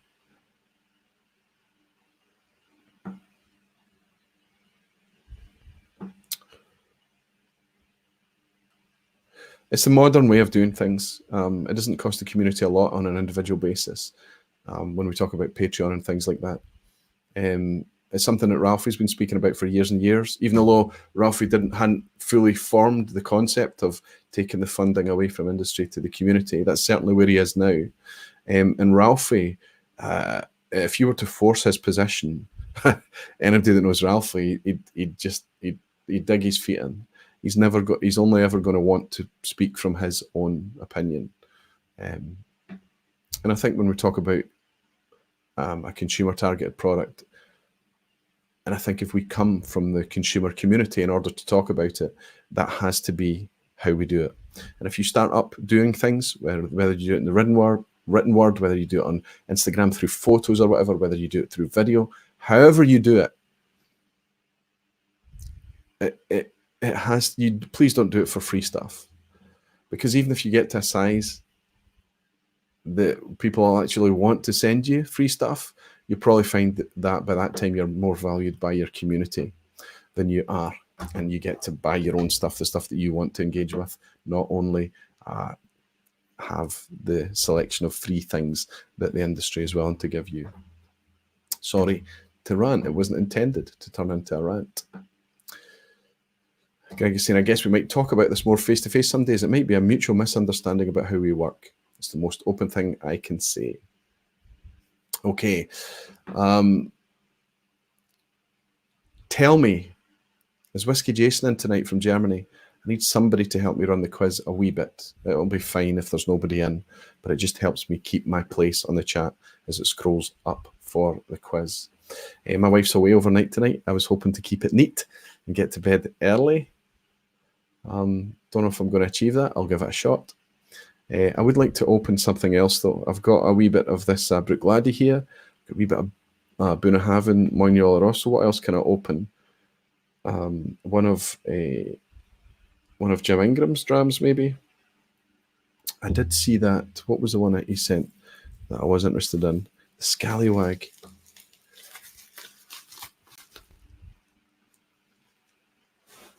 Douglas Lang Scallywag. Let's give this a wee go. And then I've got 3 small drams that I can share with you throughout the quiz. And you're going to sit backwards and forwards and sip in contrast.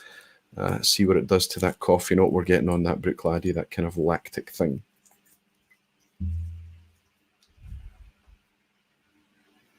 Clean glass.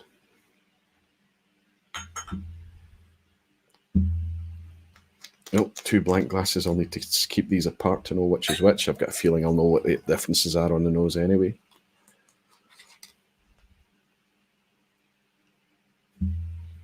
Kim Bryant is saying, recently watching Whisky Jason and a Whisky friend, I like their content, but feel Horst needs to impose his opinion more on his reviews. Horst is a retailer.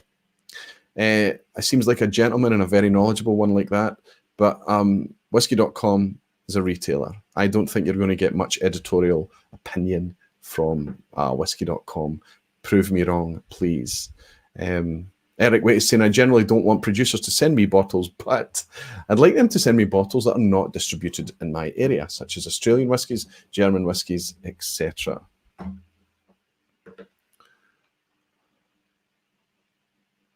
Red Mordecai is saying, rant away, Roy. I love the latest Ralphie rant. I'm off to bed. Good night, all. Reb, you're in Israel, of course. And I know it's a wee bit late for you. Thanks for joining us tonight, my friend. One day we will shake hands. We've missed each other numerous times. Sláinte, my friend. Good night.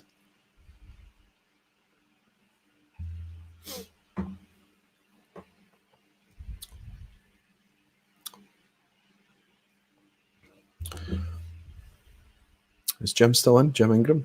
Whisky Novice still in? I don't recognise this expression, but it's a wee bit tannic, almost like a winey thing. Jimmy Legg is saying, Horsk is the whiskey swisher, right? Can't handle it. I believe that he is famous for it. Tabitha Adams is saying, Horst even gave Fireball a good review. Well, maybe give Fireball a good review in the context of Fireball, right? It's a whiskey liqueur, is a kind of sweet, easy drinker thing, rather than in the context of a Fireball's not a whiskey. Yeah, it'd be interesting. I've not seen that, Tabitha. Maybe have to have a look at that. Good stuff.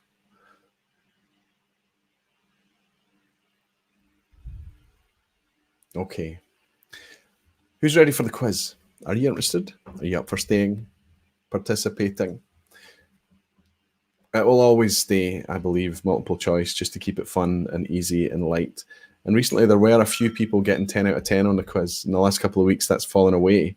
Maybe I've gone the other way, made it a bit too tricky. I think it's a bit easier tonight. I predict there will be a 10 out of 10 tonight. Let's see if I'm right. And I do apologise because Jens Roger Christofferson on the last live 2 weeks ago was a 10 out of 10, and I never called out that he got a 10 out of 10, and I'm glad to remember that tonight.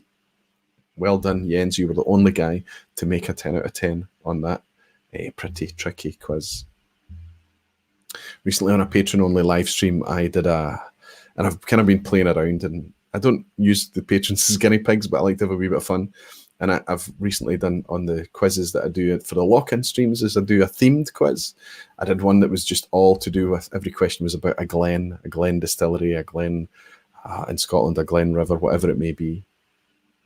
And then recently, just over a week ago, I did the Deanston. Every single question in the 10 questions was on Deanston. So quite fun. So you might see a quiz of that style appearing in the coming weeks.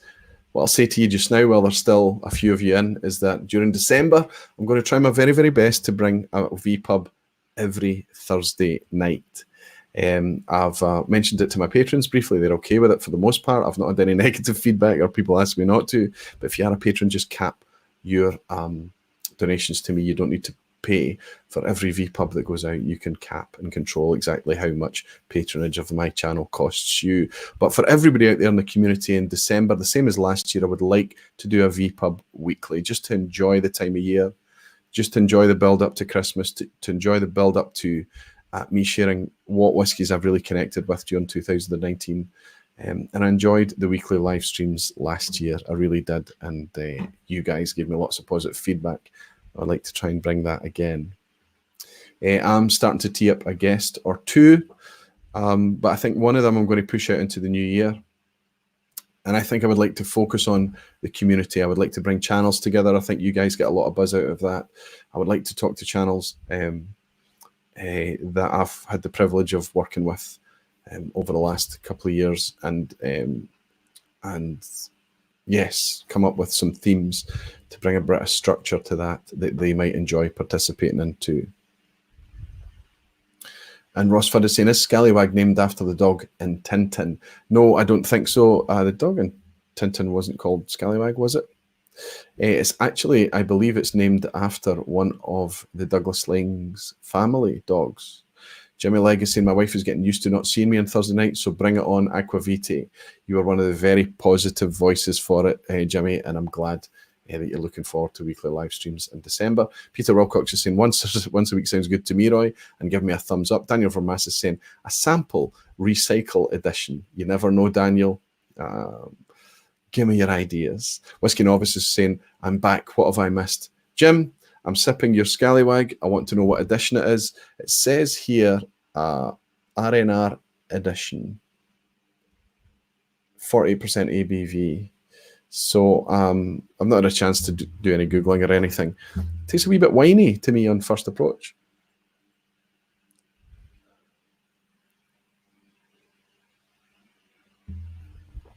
Blended malt, honestly, could be anything. Greg's Whiskey Guy is saying Milo or Milo is the name of Tintin's dog, by the way, Ross Fudd. Well, in the UK, it's Snowy. Tintin's dog is called Snowy when it's translated into English. Malcolm Douglas is here. Malcolm, you star. It's good to see you, and I've only just spotted that you're here now, and he's saying, go for it. I'm in for the weeklies. Thank you, my friend. Thank you for your recent patronage also. Okay, let's get the wheels on the quiz. Good luck to everybody. Now remember that it is multiple choice. It's only for fun. Even chimpanzees have a chance of getting, they have a 33% chance of getting it right. Let's see how we get on. a wee bit worried that there's a mistake in this because I didn't run through and check it. As I said, I did throw this together tonight. I was tight on time today and this weekend generally. Craig Dollar is saying snowy. Craig is in. Good to see you, Craig. He's saying snowy. I think it is snowy. I'm sure it is. And Greg is saying, oh, amazing translations. Thanks. So I didn't know it. Whisky obviously saying Red Nose Reindeer Edition. Of course, RNR. It's their Highland blend. That being this year's wee number. I hope you enjoy it. Highland. I thought Timorous Beastie was Highland. I thought Scallywag was Speyside. But I've already made a mistake and been corrected on confusing Ballechin with Old Ballantrae tonight, so I might be getting that back to front as well, Jim. I thought Scallywag was their Speyside edition. Timorous Beastie, could that be their Speyside? Somebody correct me. I've got a knowledgeable crowd. Somebody knows. Somebody's shouting at the screen right now at my idiocy. Okay, let's have a go at the quiz. Question 1. Which distillery features an unusual flat-top wash stills? I believe all their wash stills are flat-stilled. Horizontal external condensers and a spirit still twice the size of the other 3. So we've got a distillery that's got a really crazy kind of setup here. So we've got flat tops on the wash stills. We've got the condensers for the spirit stills, horizontal external to the building. And we've got 4 spirit stills, but one of the 4 is twice the size of the other 3. A bizarre setup. I'm asking you, what distillery am I talking about? Am I talking about Fettercairn? Am I talking about Dalmore? Or am I talking about Isle of Jura? Clearly, I'm focusing here on the White and Mackay distilleries.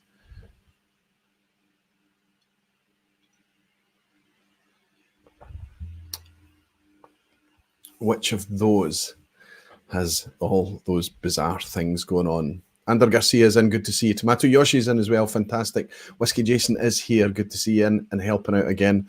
Jason, good to have you. This is splitting the audience already. Some folk are thinking Fettercairn, some folk are thinking Dalmore. Not very many people seem to think it's Jura with that crazy setup. I can share with you now with just under 147 of you, and thanks so much for joining tonight. Wonderful to have all your support. I can tell you now that it is indeed Dalmore. Dalmore. For those of you that thought it could be Fettercairn, you're probably thinking about Dalmore does have a kind of water jacket thing going on where they have a water jacket around the reflux ball to encourage more reflux inside Dalmore. But Fettercairn has cool water running down the outside of the distill. I believe that to be also unique. But the ones with the flat-topped wash stills, external horizontal condensers, and a bizarre 4th still twice the size of the other 3 is Dalmore. Let's have a wee look. Question 2. Which master distiller received an OBE early in November 2019? So we had a master distiller that was awarded an OBE, which is an officer of the Grand Order of the British Empire or something like that. I'm not really sure what it is. He doesn't get to call himself Sir, I don't think. But he does get to put the initials OBE after his name if he so desires. I think there's about 500 of these given out every year, so quite a lot of folk have it. But which master distiller received one in early November? Was it A, David Stewart of William Grant, the famous David Stewart, of course? Was it B, Richard Patterson, the famous Richard Patterson, also White and Mackay? Or C, Dr. Jim Beveridge, the famous Jim Beveridge of Diageo, who was given an OBE early in November for their services, of course, to the Scotch whisky industry. 3 well-known characters there.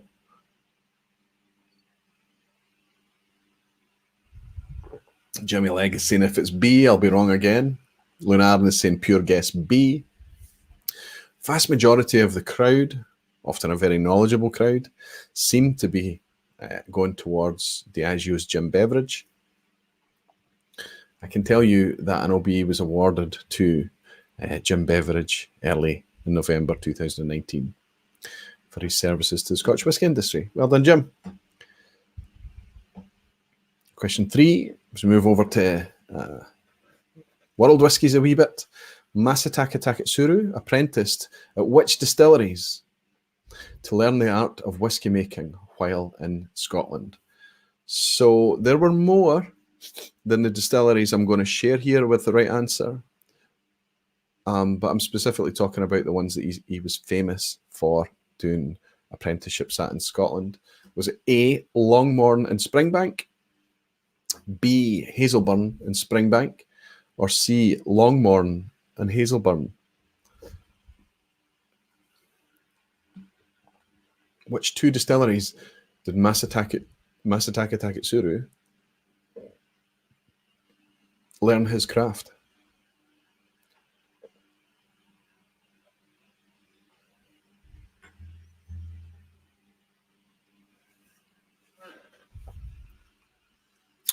Tabitha's saying annoying. I was at Yamazaki last month and read this, but can't remember which ones it was. So we're at the point now, it was 100 years ago that Masataka Taketsuru came over to Scotland. And he came over a couple of times and he stayed for longer than you might imagine in order to learn as much of the craft as he could. But he's widely credited with really kick-starting the Japanese whiskey industry, originally coming together with Shunji Tori, I forget the guy's name at Suntory, who became eventually on Suntory, but they eventually broke away, and Masataka Taketsuru came off to do his own things and started the company that became known as Nika. But which distilleries did he do his time at? James is saying it's tricky because Hazelburn used to be its own distillery. Absolutely, James. Sevi the Alchemist is saying, shit, he was flagging when the girl said this, so he was in a presentation with me on Sunday morning. We were both a wee bit tired, I have to say, on Sunday morning. But yeah, Shinjiro Tori, I almost got there, Greg. Thanks for keeping me right. But I can tell you the two distilleries I'm looking for anybody that said, and this was a bit of a banana skin by the look of it, it was Longmorn and Hazelburn. Hazelburn was its own distillery. Hazelburn, now I think, I don't even think there's a plaque there. I think there's some complaints that Hazelburn Distillery is really just flats, apartments. There are people living in Hazelburn Distillery now. And there should be a plaque, not just to mark the fact that it's Hazelburn, but also to talk about the fact that Masataka Taketsuru was there and just how much of an influence Hazelburn was in the creation of Japanese whiskey, because he didn't spend very long at Longmorn. He spent some time at Bowness, and he also spent time, a lot of time, getting really to know his craft and getting really to know a lot of the people down in Campbelltown 100 years ago. Listen, if anybody doesn't know the story of Masataka Taketsuru, please read it. It's a wonderful story.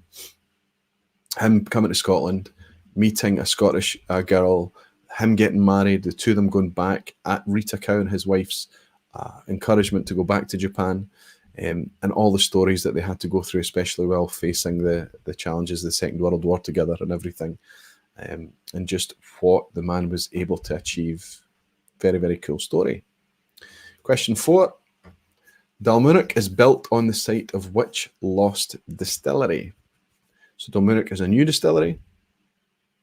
I meant to check what size it was actually, but I want to know what lost distillery is it built on top of? Is it A, Convalmore, B, Imperial, or C, Capardonic?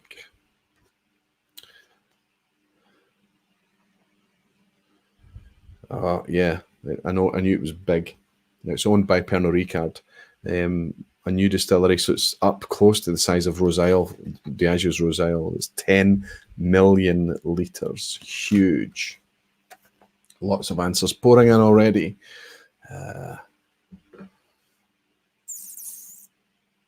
You are always very knowledgeable, a very impressive crowd. There's a new name in. Tol V. Thomas is saying Capardonic.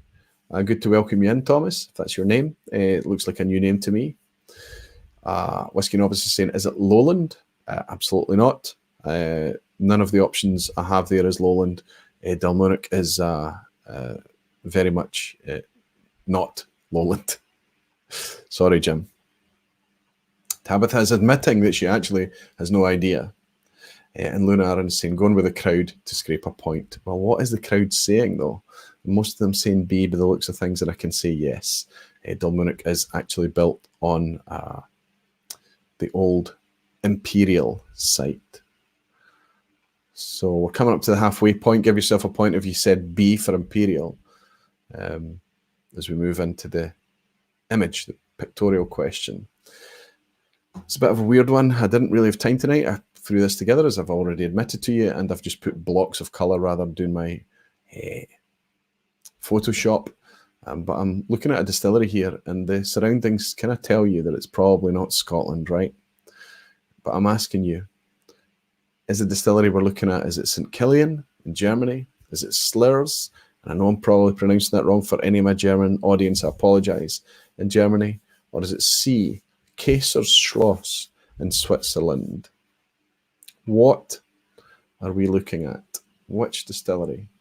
A, St. Kilian, B, Slurs, or C, Kaiserschloss? It was a very slick move, pulled with a bottle of St. Kilian. It was gifted from Luna Aaron to Chris Moore, the last drop in Frankfurt at the weekend. They were in the restaurant. They didn't have any whiskey in the restaurant. And in the absence of a sharing quaich, Jez Batty improvised and used a pint glass. And there are photos out there on social media of me drinking whiskey neat from a pint glass. But I can assure you it was purely in the ceremony of the night and just to share the whiskey with everyone. A nice memory to treasure. Good fun.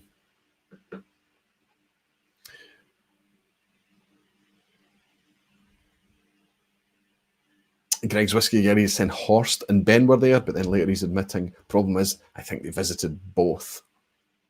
And the Alchemist is saying Aquavita, yeah, that was insane.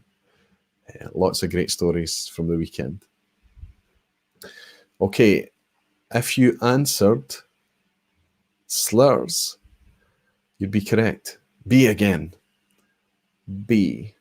I don't know what you think, but I think that I imagined, from what I know of that brand, I imagined a bigger place. Maybe that's just a little visitor centre, a little welcome centre or something, but I imagined a bigger place. But when I looked into it, they were producing very small amounts of whiskey, like so many of the German distilleries. So let's have you admitting how you're getting on.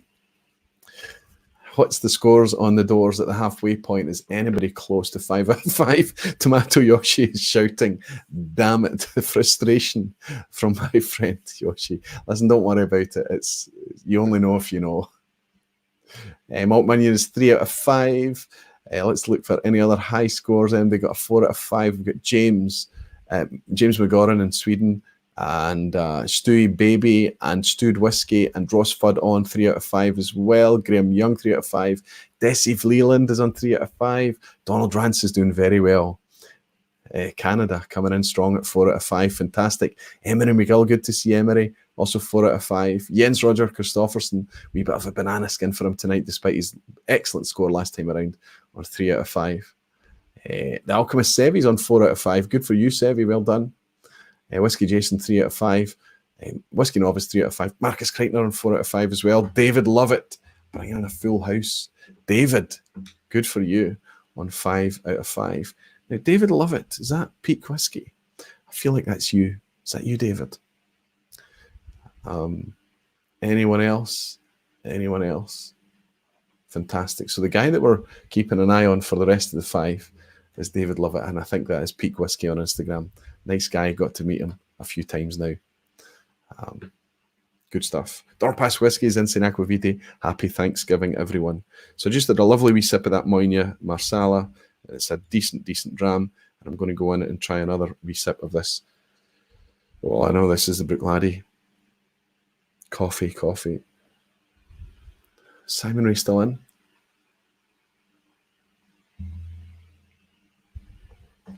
Wonderful. Sample exchanges are wonderful because these are 3 whiskies. Yes, I've tried the Buna Marsala before, but it was over Nyla. I never bought a bottle, so it's great to have some of that to try. This Bruichladdich, it's bizarre that I saw that on social media from Simon Ray, and then there's a sample of it from Sid. It's amazing. And then all these drams from Jim Ingram as well. I don't own any of them. Wonderful stuff. David Lovett is saying, Aquaviti, that's me, beginner's luck so far. Well, keep that beginner's luck going, and let's go into the rest of the quiz. Question 6. Oops. I did tell you it was slurs, didn't I? Question 6. Victoriana. This is a giveaway, surely. Victoriana is an expression released by which distillery? Is Victoriana released by A, Glen Scotia, B, Auchentoshan, or C, Craigellachie? Andy C is saying it's Sid Martin. Even though I'm not doing so well at all in the quiz, Andy, good to see you. And I don't care how well you're doing in the quiz as long as you're here and having some fun at least. And Sid Martin is in and admitting that he's late, Sid. I burst open your sample package tonight that was finally delivered to me by Sevi, and I've been enjoying a Bruichladdich from you as well as a Boona Havin as well. Thank you so much, my friend. Question 6 has got to be a giveaway. Tell me that everybody knows Victoriana, and everybody knows this distillery, a distillery that's bringing fabulous stuff. I'm also going to tell you that of all the tastings I had, and I wasn't alone, I wasn't unique in this, over the weekend in Frankfurt, I think I must have had nine tastings. No, I had 10. I had 6 on Saturday and 4 on Sunday. And the standout tasting in terms of whiskey quality, mix of community, vibe, comfort, interest, everything was the Glen Scotia tasting. So if you've answered A, Victoriana is quite an engaging non-age statement whiskey from Glen Scotia. We're doing pretty good stuff, and that tasting proved it to us all. And the prices prove that they are very aware of their position in the market. They're very aware that they've got to build a brand. I am sure that they are not making losses. I'm sure that they're making profit. But they're bringing good engagement, fabulous whiskies at decent prices. My opinion, of course. The Alchemist is saying best tasting of the weekend. Sevi agrees with me. Richard Hall is saying guessing B for the next one in advance, off to get another dram. Okay, Richard Hall is saying that. Good to have you in, Richard. Let's see how he gets on with that. But if you answered A for question 6, give yourself a point. We'll move on to question 7 and ask, which of these distilleries produces exclusively for single malt? Nothing this distillery produces goes into blends. Is it A, Lagavulin, B, Talisker, C, Oban? One of those 3 distilleries, and I think for a number of years now, not just in recent times, produces exclusively for single malt. Now, yes, there might have been an occasional cask that ends up through some route being involved in a blend or a blended malt or something, but in terms of their directive, what they produce is fully malt production. Donner Pass Whiskey saying, Sonny, how much your palate picks up trying different things. Just had a spice tree, but because I've had a bottle of Tanninic, I now pick out in the spice tree. You now pick it out in the spice tree. Fantastic. Tanninic is I love the body in Tanninic. My experience of Tanninic is a nice, clean oiliness. I love Tanninic. I've yet to have a bad Tanninic, honestly. It's one of Diageo's famous factories, of course, and under the radar, which, by the way, was going to be the theme for tonight's vPub, and I switched it. Not done enough work for that theme, under the radar distilleries. I need to do a bit more work, but I'd like to bring it.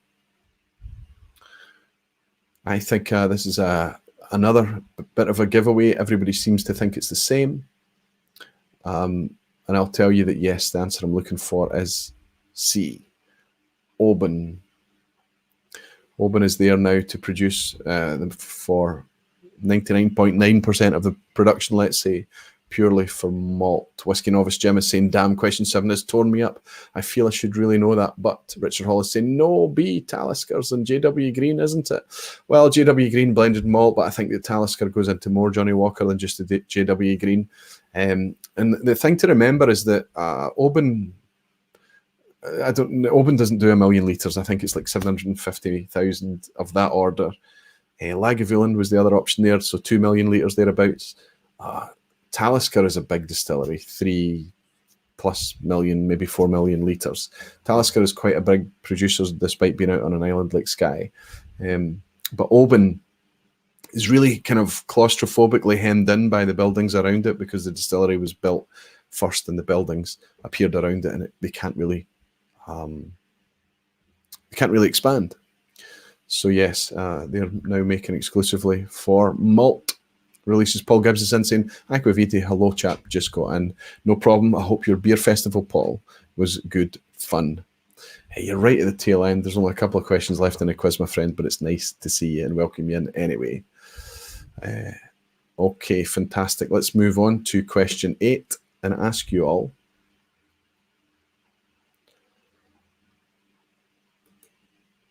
In 2017, 3 malts were released in the Ballantine's range: Milton Duff, Glenburgie, and which other?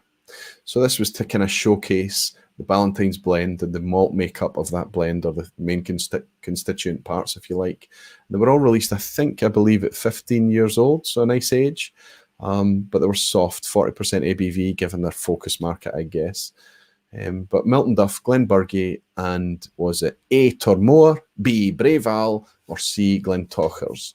Which was the other 3 of that release? I think I've actually been super kind in a lot of questions tonight. And I'm hoping even if somebody doesn't get a 10 out of 10, that there could be some decent scoring. Oh, everybody here thinks... CCC, I have faith in C, says Jimmy Legg. James McGorran is saying 15-year-old and pretty cheap. Yeah, that's true. It was not expensive. It was mostly through travel retail. I saw it. I didn't see it outside of travel retail. Kresimir Jelchich is saying, are they any good? I didn't connect with any of them. I'm sure they would have been fairly decent, but at 40%, probably just a wee bit south of engagement for me. They would probably be bought for my curiosity and spent far too much time on the shelf or in the cabinet. So I didn't purchase any of them. Graham Young, I agree with you. He's saying the Glenburgie 21 from G&M is amazing stuff. Glenburgie can be absolutely amazing. But I'm asking you, which of the 3 is missing here? Milton Duff, Glenburgie, and C, Glentochers. Fruit Bomb, wonderfully fruity whiskey. Very, very easy to engage with, Glentochers. If you find Glentochers as an independent bottling, it's one of those ones where that, yes, I would always recommend that you try before you buy, but Glentochers is fairly safe ground. It's a good one to go for as an indie bottling. It's very rare to find it as an official. My friend from the States, Zach Andrews, is in on Thanksgiving saying thanks for another great stream. Truly thankful for your friendship. The feeling is fully mutual, Zach. You're a star and a great supporter of this community in general, of this channel, and just a wonderful energy to be around. And I hope you stay and enjoy the community for a long time to come, my friend. Slancha.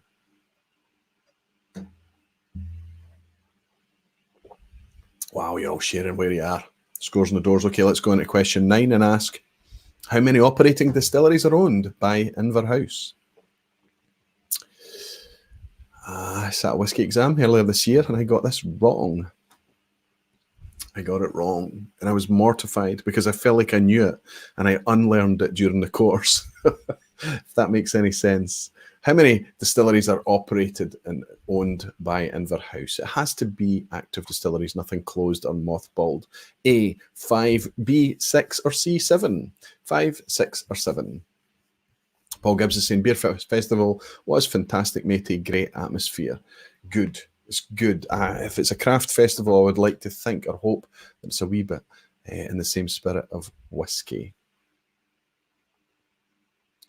Luna Aaron saying, oh my, keep skipping.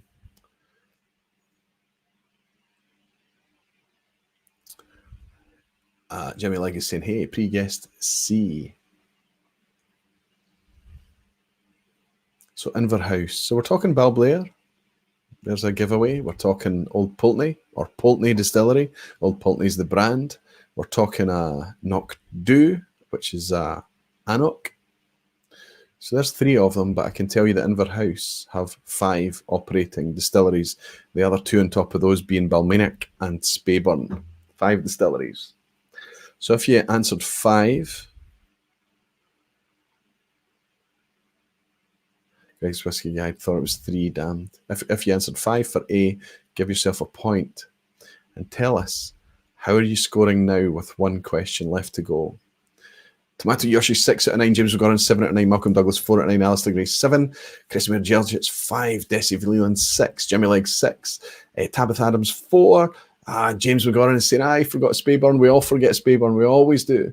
Zach Andrews saying 4, Tim O'Leary 6, good to see you, Tim, Peter Wilcox 4, Mark Minion 6, Michael Johnson 6. Knew those first 3. I left the more obscure ones to the end under the radar. Jay Chung is here. He's bought me a virtual dram saying can't stay, but happy Thanksgiving all. Jay, fantastic. I'll raise a quick glass to you as the chat screams past. Another barfly I got to meet and hang out with this year. Wonderful stuff. Mark Brown 6, Stu Baby 6, Per Christian 6, Ross Fudge 6, Graham Young 5. Is there anybody on a higher? The Alchemist is on 7. Who can beat that? Daniel Vermaas 7, excellent. Emery McGill is on 8 out of 9, fantastic. Anybody else? I'm going to miss somebody saying 9 out of 9. I don't know. Cresimir is saying never had 6, so it looks like you're celebrating, Cresimir. Oh, Richard Hall is saying 3 out of 9, crying into my cast strength, heavily peated from Coquera. Nice. Hey, it's not all bad. It's not all bad. But you can't even make a pass mark tonight, Richard. I hope you'll be back for another attempt. There's going to be a few of them in December, I hope. Okay. Let's go into the last question and see if who's our highest? Who's sitting on 8? Emery, was it? Emery McGill? Emery McGill, 8 out of 9. Okay. Emery, good luck.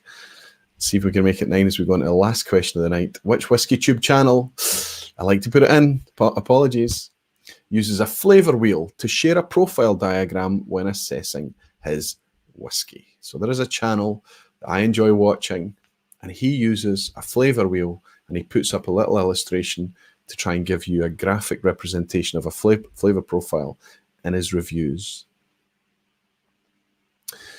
Is it A, Whiskey Geek? And you'll see the question I've changed to which UK Whiskey Tube channel. It's a bit redundant. They're all UK based. Whiskey Geek Ben, The Whiskey Friend Alan, or No Nonsense Whiskey Vin. I would like to think you're all watching this guy. I would like to think you're all watching all of these great channels, all bringing content with their own particular flair, finesse, and style. But you guys have kicked it out of the park. I've left you with an easy one, I believe. And of course, the guy who uses very detailed tasting notes, very nice and approachable and enjoyable analytical presentations of the whiskey. Picks things out in whiskey that everybody should pay attention to, but for such a young guy to be able to do what he does is compelling. I really enjoy it. And of course, I'm talking about Whiskey Geek Ben, who would like to raise a dram to and say congratulations, Ben, on 1 year of YouTube. It does take a lot. He's been doing it a year. He's been grinding it out. He's been bringing great content, travelogue style, review styles. He's doing it with bringing his own value and making it very clear. And he's been doing it for a year, and that's just him reached the 1K subs. I know how difficult it is, Ben, but I think you deserve it. And I'm very glad that most of the people in this stream, most of the barflies, knew that it was you that does the flavour wheel thing to show the flavour profile. So congratulations to Ben.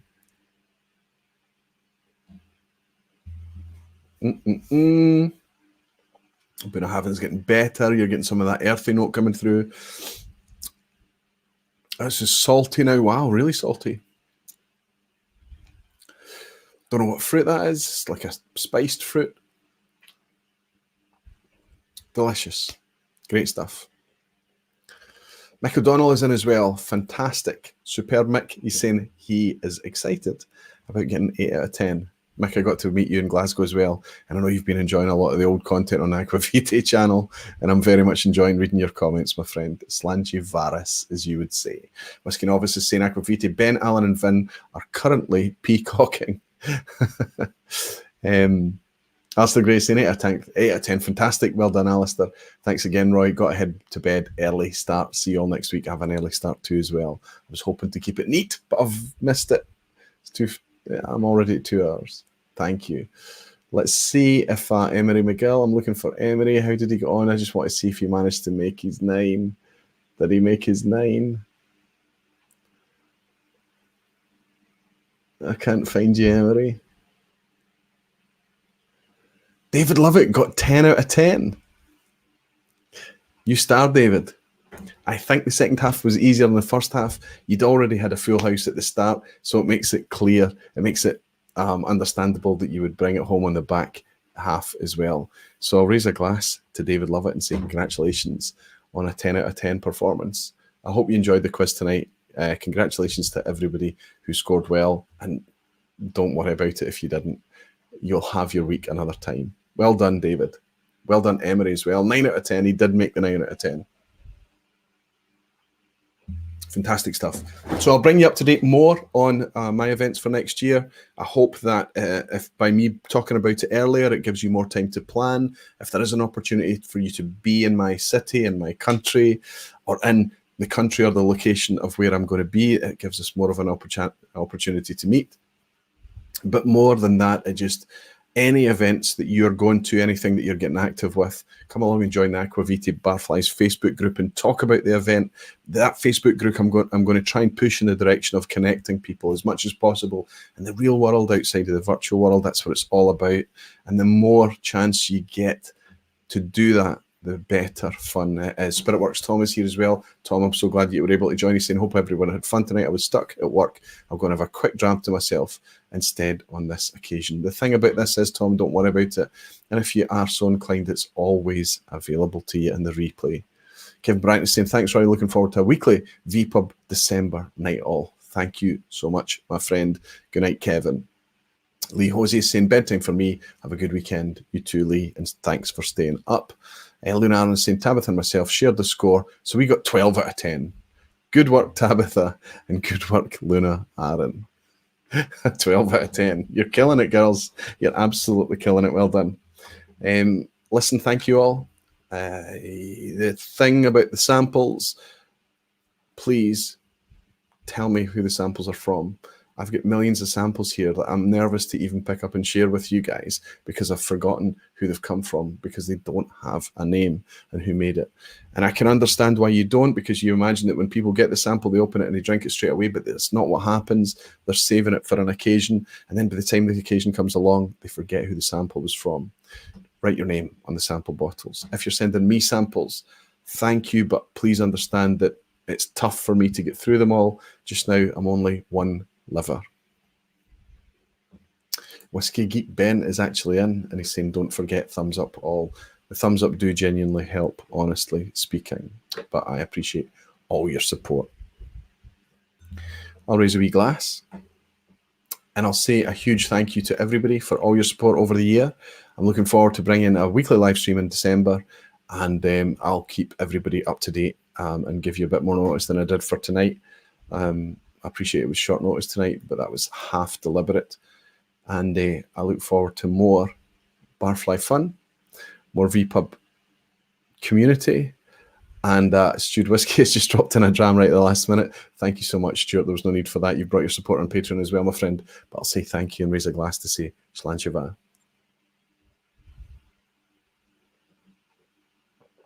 And I look forward to hanging out with you more before the end of the year. John Paul van der Hoven, my friend, I didn't even spot that you were in tonight, buying me a dram and saying dram for you. Thank you, John Paul. Always a pleasure to see you in here.